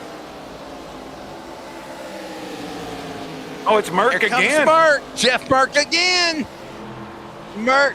So Merck didn't get disqualified. He just got a penalty. Oh my God! If he's Is he got gonna enough hold tires- up the 54? Oh yeah. Are you serious? You're damn right he is. Look at this. He's gonna.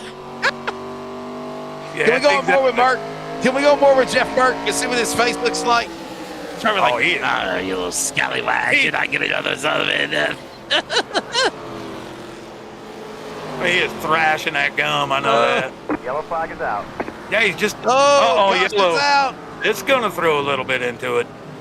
Boy, Jeff Merck is toying with Parsons. I love it.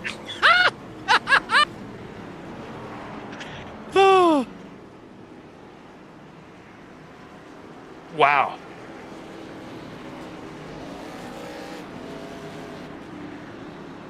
I don't know. We're searching for something on track right now. I don't know if it's debris or we really can't find anything right now. I think they threw a caution because it wasn't safe for the driver to drive around the track with the vision gone, I guess.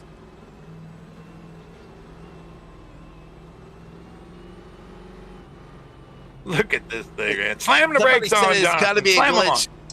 Yeah, Woodard, slam the brakes. And Shane Scott says it's got to be a glitch.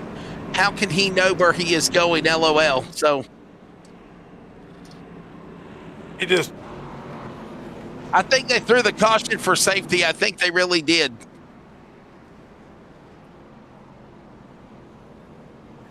Got to get them boy. tires, baby. Yeah. Look, can we see the car with the hood up? Let's just follow him. Does he get his hood fixed? The 96. It's the 96 of Woodard's car. 96 of Woodard. So there. Yeah, look at. Oh, he overshot his pit stall. It's still flopping. Oh, my God. This thing's wasting all that time. Flopping like a damn fish now. There you go. Can the 96 hood get fixed? I don't see it fixed yet. Fix your hood. Make sure you fix your hood, 96. Fix your hood. As Hunter Parsons is on the pit exit. I mean, that may actually work out for Woodard a little bit. I mean, he's probably not going to lose another lap.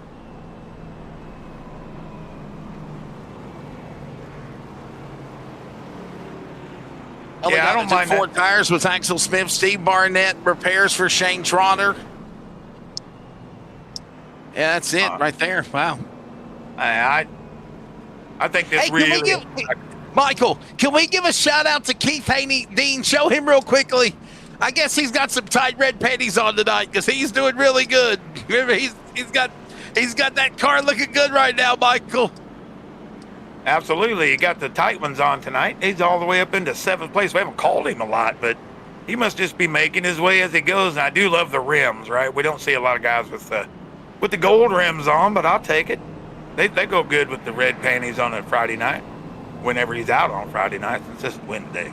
I've lost what day it is.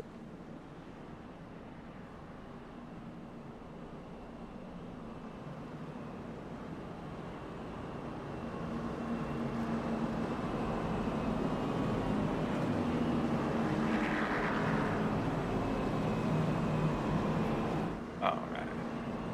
It's Bring going it back to the restart.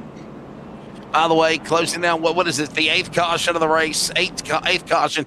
25 laps to go. 25 remaining. I really think this puts Axel in the right spot. 4 tires over 2, and then Barnett. I think these guys.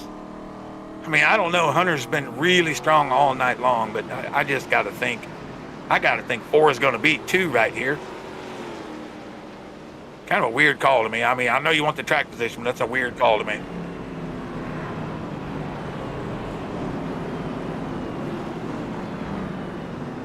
Two pair can beat 4 of a kind, Dean. Oh, yeah, two pair, 4 of a kind. 2 pair, 4 of a kind. If you got 2 pair of aces. I got 2 pair.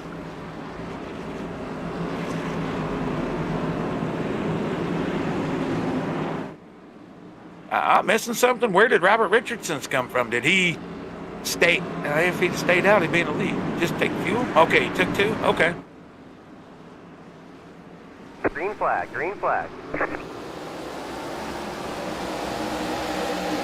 Huge move right there out of Gregory. Having a great restart. We saw that, Richardson just not able to get going, Wesley, right there.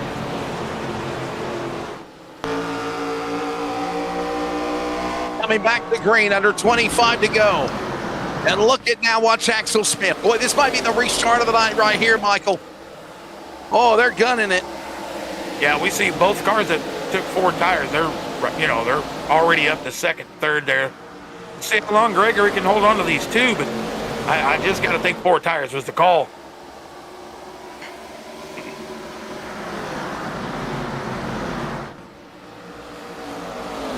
Gregory in front, Barnett second, followed by Smith. It's Axel Smith down to the inside.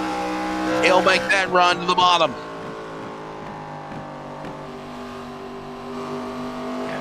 Barnett getting pretty good run through the center there since that's a little farther around, but he's able to hold it. We see actually just chopping away. What a run for the Hillbilly also, Michael. How about Steve Barnett, man? This guy's got to be, it's got to be like a win for this man right here, right now. Yeah, he's got to feel good. Yeah, he's got to feel good. He has some terrible luck every time we get to watch him run. Something always seems to happen, but I'll tell you right now, he's hauling the mail is hard, and he is starting to make his way up there through a hurry on that high line.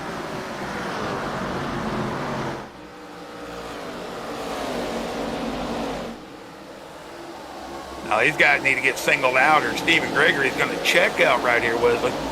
Watch them here now, side by side, down the bottom. It'll be the 97 of Smith, Axel Smith, back to the inside. Outside lane, watch Barnett. Barnett's got Hardin. What a run for the John Deere green car. Anthony Hardin as well. And ladies and gentlemen, it is time for the Premier Racing Setups. 20 to go as we go side by side. They're side by side for 34th. Oh, beating them back. They needed this. They needed to get straightened out. Now I think we'll see if Barnett's got for him and Axel. They needed to get front to back. Gregory took it out to almost a 1-second lead there, Wesley, and that didn't take very long. We're getting Premier Racing Setups. Mention them in the checkout and get 15% off of your order, and 15% goes back into the pocket of NASRA in checkout. Premier Racing Setup. Thank you, Andrew Navarro. And there's another caution. There's that yellow flag we talked about, but it come out lap number 153, 17 to go. Peyton Johnson in the fence, and it will.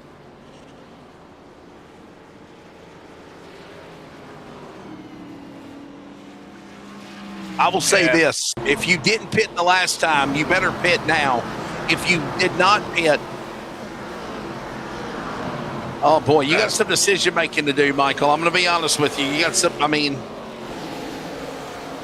Yeah, I think I'd stay out at this point. Oh, just Woodward off the wall right into Peyton.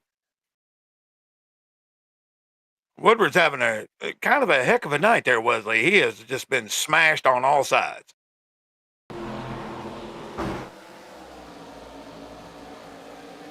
Crew guy's going to be telling him to take it to the garage here in a minute.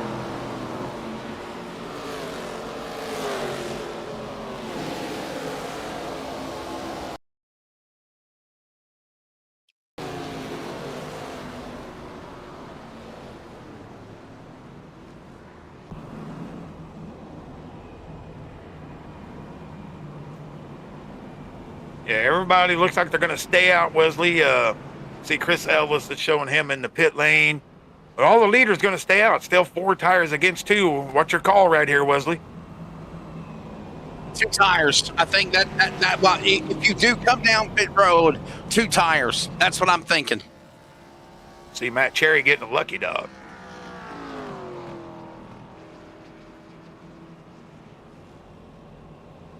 I'm still going to say the 4 tires are going to eventually get to him, but Gregory was literally driving away while they were side by side. So I can't take anything away from that 61 machine. He's been good on restarts, and the 88 back there was looking like he had some real good pace. So let's see what we get over this last 14, 15 lap run here.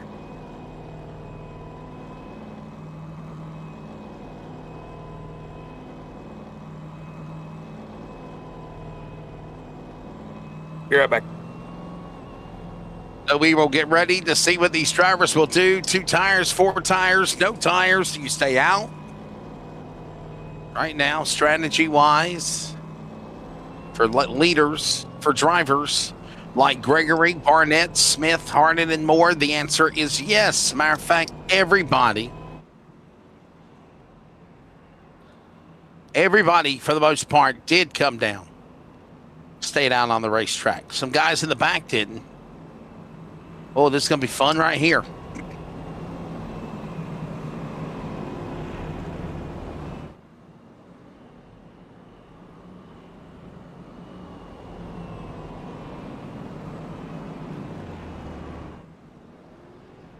All right, sorry, Phyllis.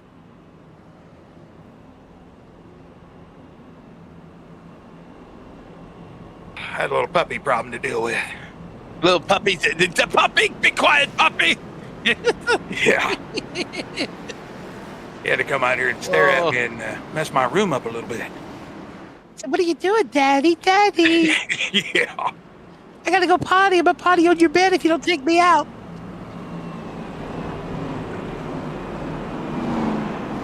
Can anybody stop this guy, Jeff Merck? I'm telling you, man. Yeah, he's going to end up the lap leader no matter what.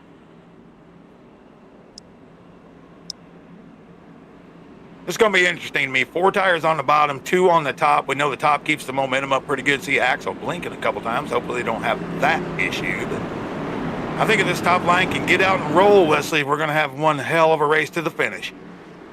We'll see what happens. That there could be a chance of another late race caution with 13 laps to go. When they come to the line, they're still in the regular scheduled distance. Stephen Gregory, Steve Barnett. As we go back to racing, one car dropping violently down off the scoring pylon. Yeah, that was Lost Axel. a lot of spots.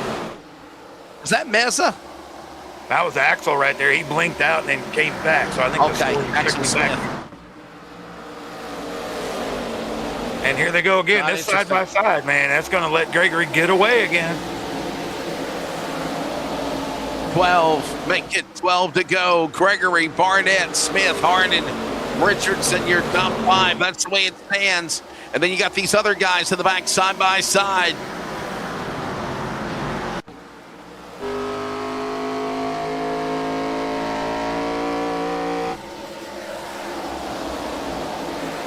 See, Gregory, he got to wait a half a second right there, Wesley. These guys are smart enough. They got single filed out. Now they're going to get after it to see if they got anything from those 2 tires.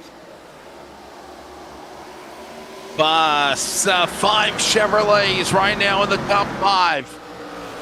9 Chevrolets in the top 10 with 1 Ford with Pete Haney. Oh boy, there's Axel Smith. Can he get around? Barnett and Gregory 10 to go at Iowa. He's trying to become a 2-time back-to-back winner in the series. Gregory trying to win for the first time. He leads them in 2. And Hibbley's starting to wind him up just a little bit. He catches him in the corner, but Gregory's able still to get a great runoff right here. And he's stretching it out by another 10th. So that 2 tires may end up being the call. I wouldn't have believed it, but it may be, Wesley. But we're going to find out here in the next 2 tires would be the way to go, because 2 tires can warm up quicker than 4 tires, and you're changing the rears, and the right rear tires, the right side tires, if you will, can get going quicker than left will. So the 2 tire change Got him in the way to go as Axel Smith is in the fence. Got to power his way back down to the inside. Watch this now, working up the bottom. Harden, what a strong run for him in 5th. And so is also Richardson. Closing in on 7 to go, this time by aisle 4 for the leader, Stephen Gregory. Yeah, I'm loving this. This has been a pretty good race. I know we've had a few cautions. We expected that, but all in all, a nice race. But what a tremendous job out of Stephen Gregory right here. He's still able to hold it off. This car out. Yep. Oh, boy, we got a parking lot back multiple cars involved. There it is. Oh, my. Shane Bowie, Keith Haney. Oh, my. Shane Bowie, Josh Clemens, Hunter Parsons, we're believing, got a piece of it also. And for the 2nd week in a row, Lady Luck deals a bad hand to the Statesville number 54 of Hunter Parsons. Watch this replay coming up. Jeff Burke is caught up in it also. Wow, what a hit. Oh, Keith Haney. That's our buddy Keith Haney. This happened right behind the leaders. Wow.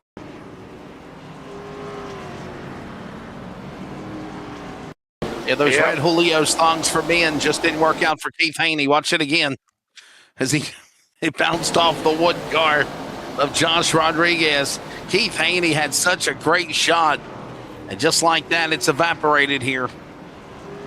I couldn't tell, Wesley. Did he bounce off the wall, or did we just get a little arrow with Josh trying to pass him there? I just couldn't tell. It kind of looked like he got a piece of the wall and then maybe shot down. Yep. Brought him right back down into Rodriguez there. Josh able to drive through it, but Tyler Justice not able to. Wow. Woo. Hunter. Boom, boom. Man led 50 laps in a race, and he's a goner. Another look at it with Clemens. Where do you go? Wow. I mean, at one point he thought he was okay, and then he just got tagged. I don't think he got too much damage. He might be able to hold position. There is 5 laps to go. Uh-oh, guys. Oh, here we go, guys. Jeff Burke and Hunter Parsons having beef. Watch this. Oh, wow. Look at this. Jeff Burke is... Oh, Hunter Parsons. Wow.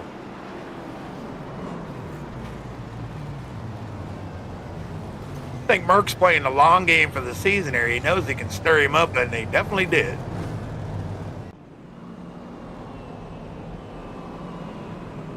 That's the 3rd time with contact. Hey, Jeff.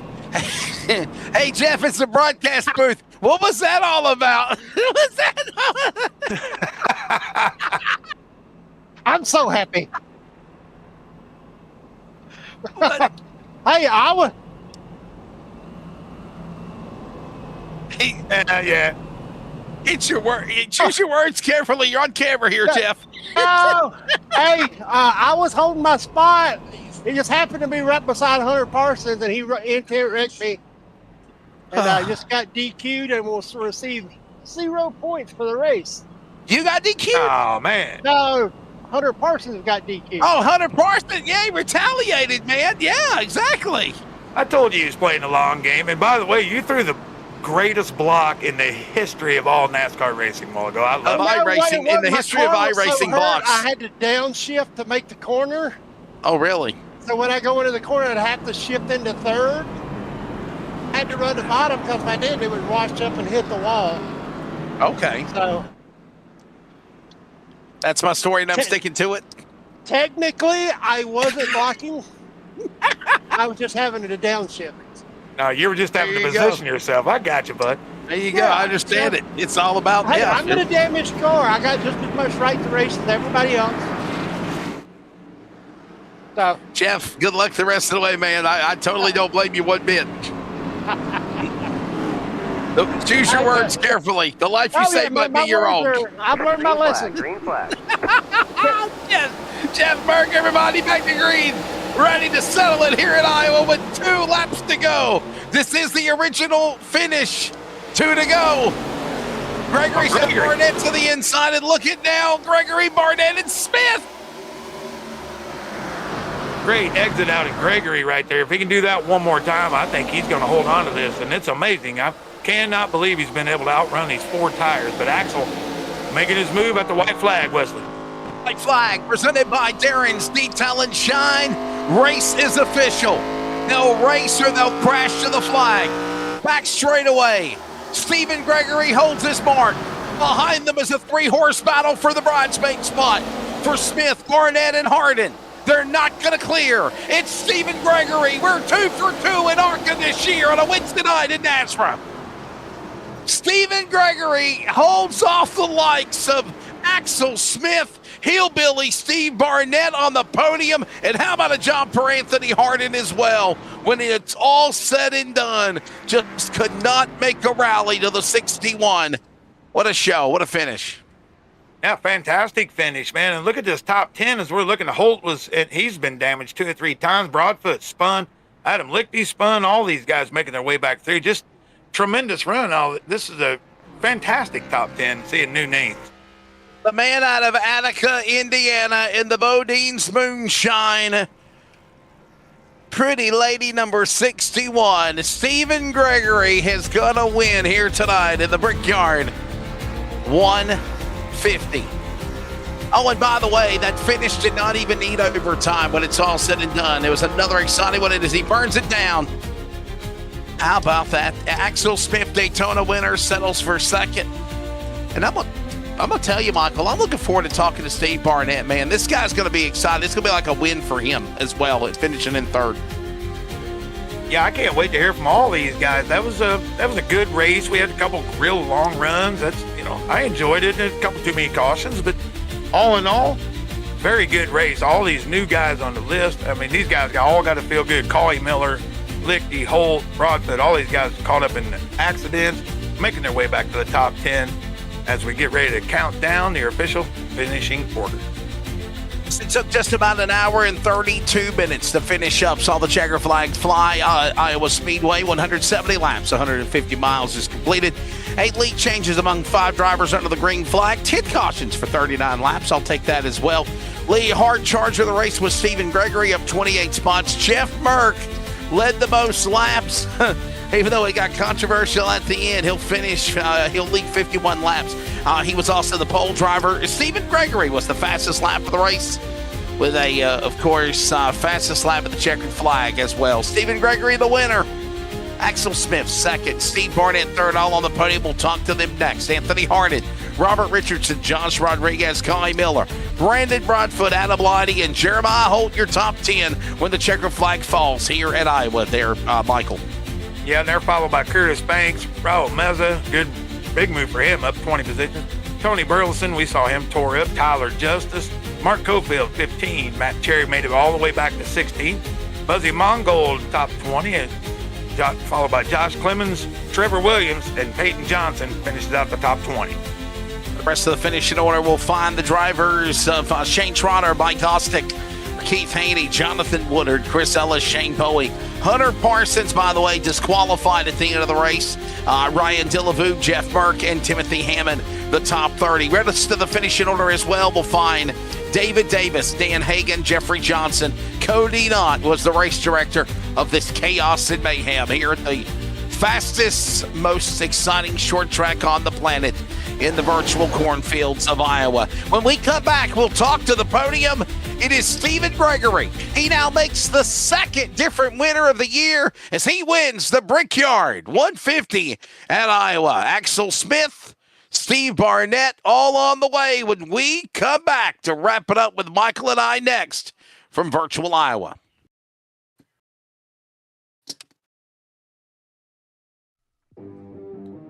Craftsmanship that lasts a lifetime is Florida Cabinet Distributors.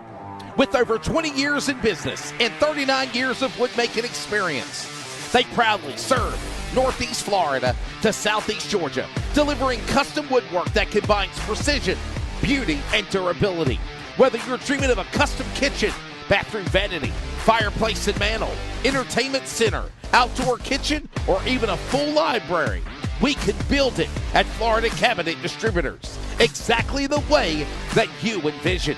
Hey, no project is too big or too small. If it's made of wood, Florida Cabinet Distributors can make it. Call or text Steve today. Yes, they gave us his personal cell number, 904-874-3442. That's 904-874-3442 to book today. Florida Cabinet Distributors, craftsmanship that lasts a lifetime.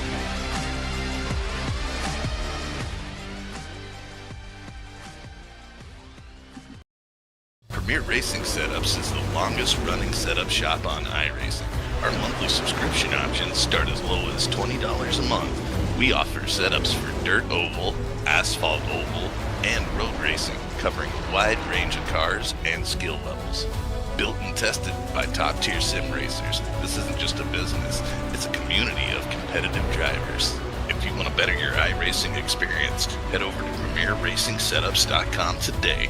And remember, if you don't get one, you're going to chase one.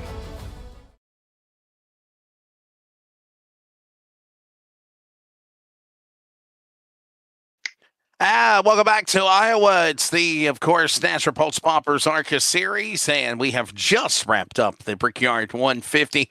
Michael McKinnon, Wesley Allen, Bigglestein hopped in on production, and we welcome you to the Florida Cabinet Distributors Winner's Circle. And joining us is Stephen Gregory. Stephen, congratulations, man. We now have 2 winners on the series this year, sir. Way to go.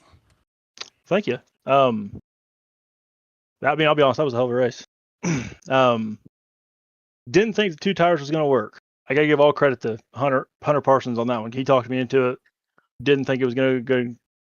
Didn't think it was going to go that way. But big thanks to him on that call, because if I would have went 4, I probably would have stuck behind Axel, and I probably never got around him or Barnett. And heck of a run by Barnett. I'm just glad I saw him beside me, because I know he's not going to drive me dirty, and I know Axel's not either. But that was a good little race. Yeah, Steven, you really had something on the restarts. That high line worked really good for you, and I'm assuming with that 2-tire call, you're leaning on that side a little bit. It just seemed like you had something for everybody. If you could get started on the top lane, I'm sure that's why you chose it, correct?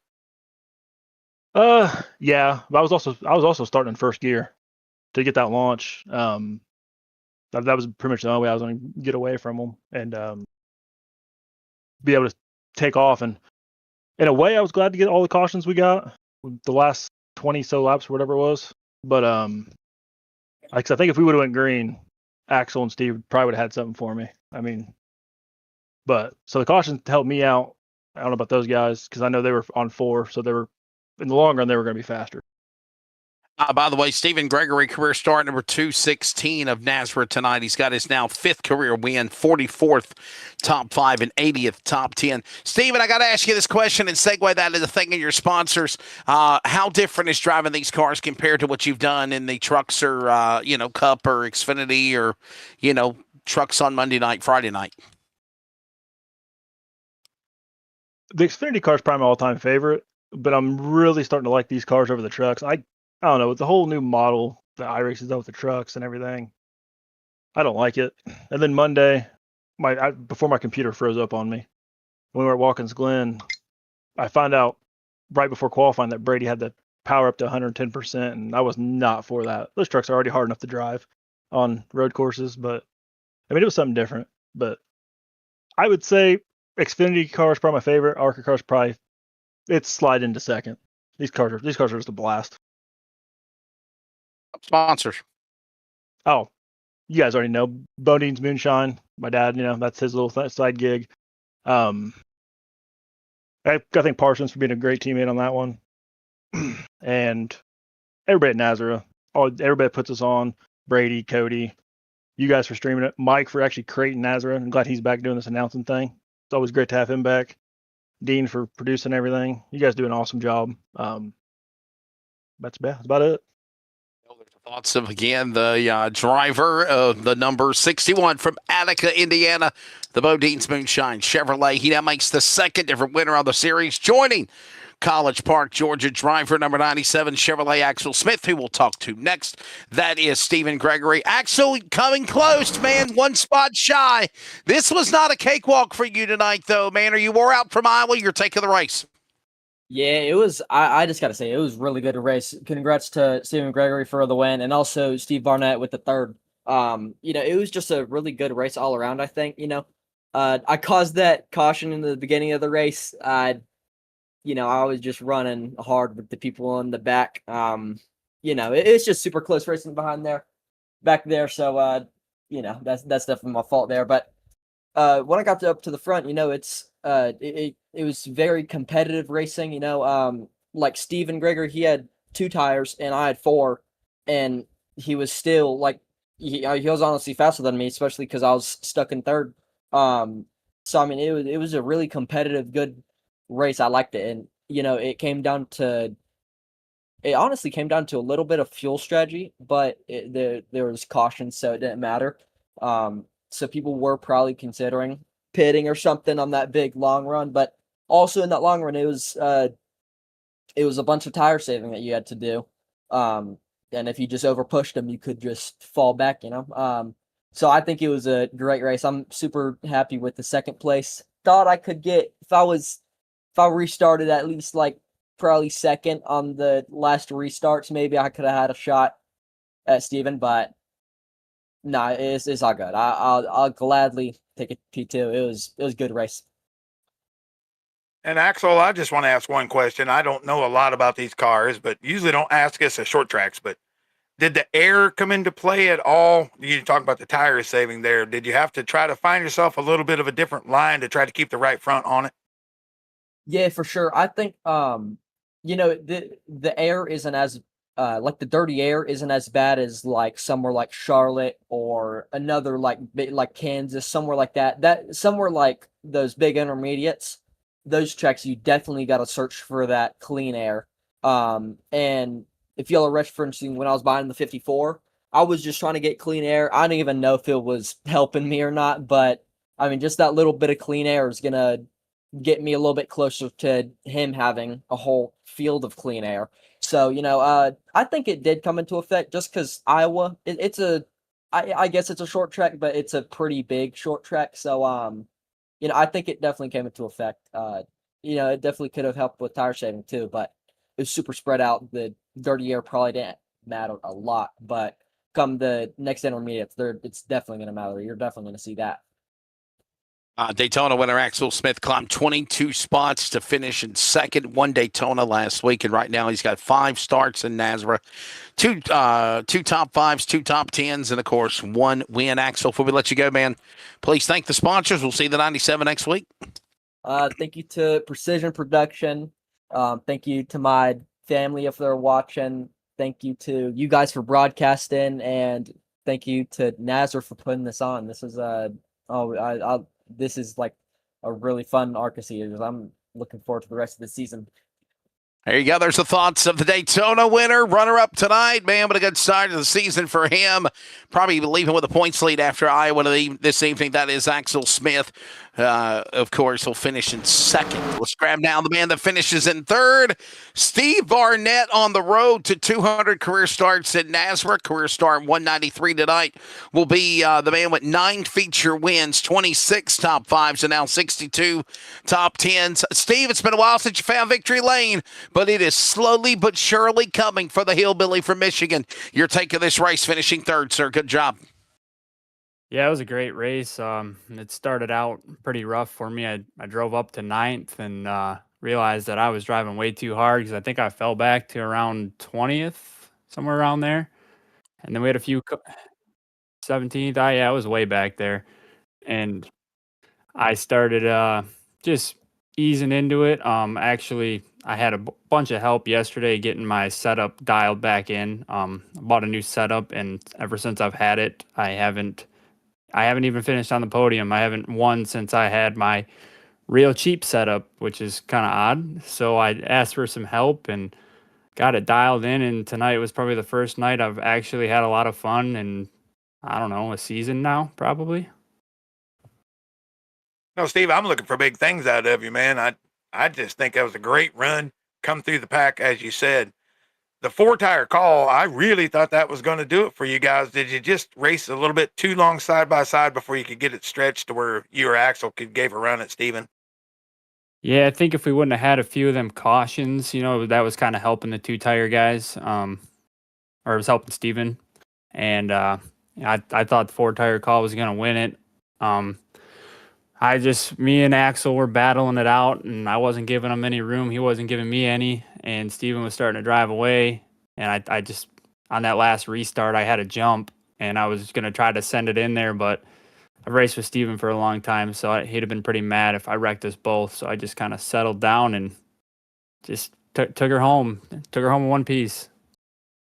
Steve, been a while since you found victory lane, man. What's that strat? What is that mindset like, right? I mean, I know you're happy with a third place race, but what's that mindset of getting up there to the front and just knowing that, maybe if there would have been about 10 more laps, maybe you could try to fight for the win. What's it going to mean to finally get back to victory lane for sure for yourself? That's going to be a huge confidence boost. I've been struggling for the last season now, and I've actually I don't even think I have 5 starts in an ARCA car. So I did this as more track time for the Monday night series, and I'm just hopefully falling to a groove, and my favorite track's coming up, so maybe we can get into victory lane. Sponsors, thanks for your time there, Hillbilly. Yeah, shout out to all the Bandits guys and Jeremiah and Holt for helping me with the setup yesterday. He really dialed me, and that's a big reason I'm sitting right here. Shout out to Hillbilly Custom Baits and my dad at home watching. The Bright, Michigan driver, Hillbilly Barnett. Steve Barnett will finish in the number 3 position. Obviously trying to find that 10th career win and end a very lengthy losing streak or winning streak, if you will, as he is also heading towards 200 races as well. There's a look at right now the point standings. I'm sorry. That's the unofficial results of the top 10. And remember, we are going to Kern County Raceway Park, Kevin Harvick's Kern County Raceway. That's a fun little racetrack. 250 laps next Wednesday night. That'll be a pretty fun one there at that track, Michael. Very different than Iowa, certainly different than Daytona, and it'll be round number 3. Yeah, I've never been able to take a flight out there to see that track, so this is going to be all new to me. I'll have to study it a little bit this week, but we know we're going to see probably some of these 3 guys we have right now be running right toward the front, because if they're winning that short tracks now, they're going to have a good shot next week, and I appreciate all 3 of the guys coming in for the interviews. Just a great race. Enjoyed every bit of it, all the beef, all the drama. It was a good time, wasn't it? In Kern County, Michigan, Phoenix. Before we leave you, here's a look at what happened between Hunter Parsons and Jeff Merck. Watch your monitor here, everybody. Yes, we are trying to find it. Here's a look at the upcoming schedule. It was Hunter Parsons and Jeff Merck.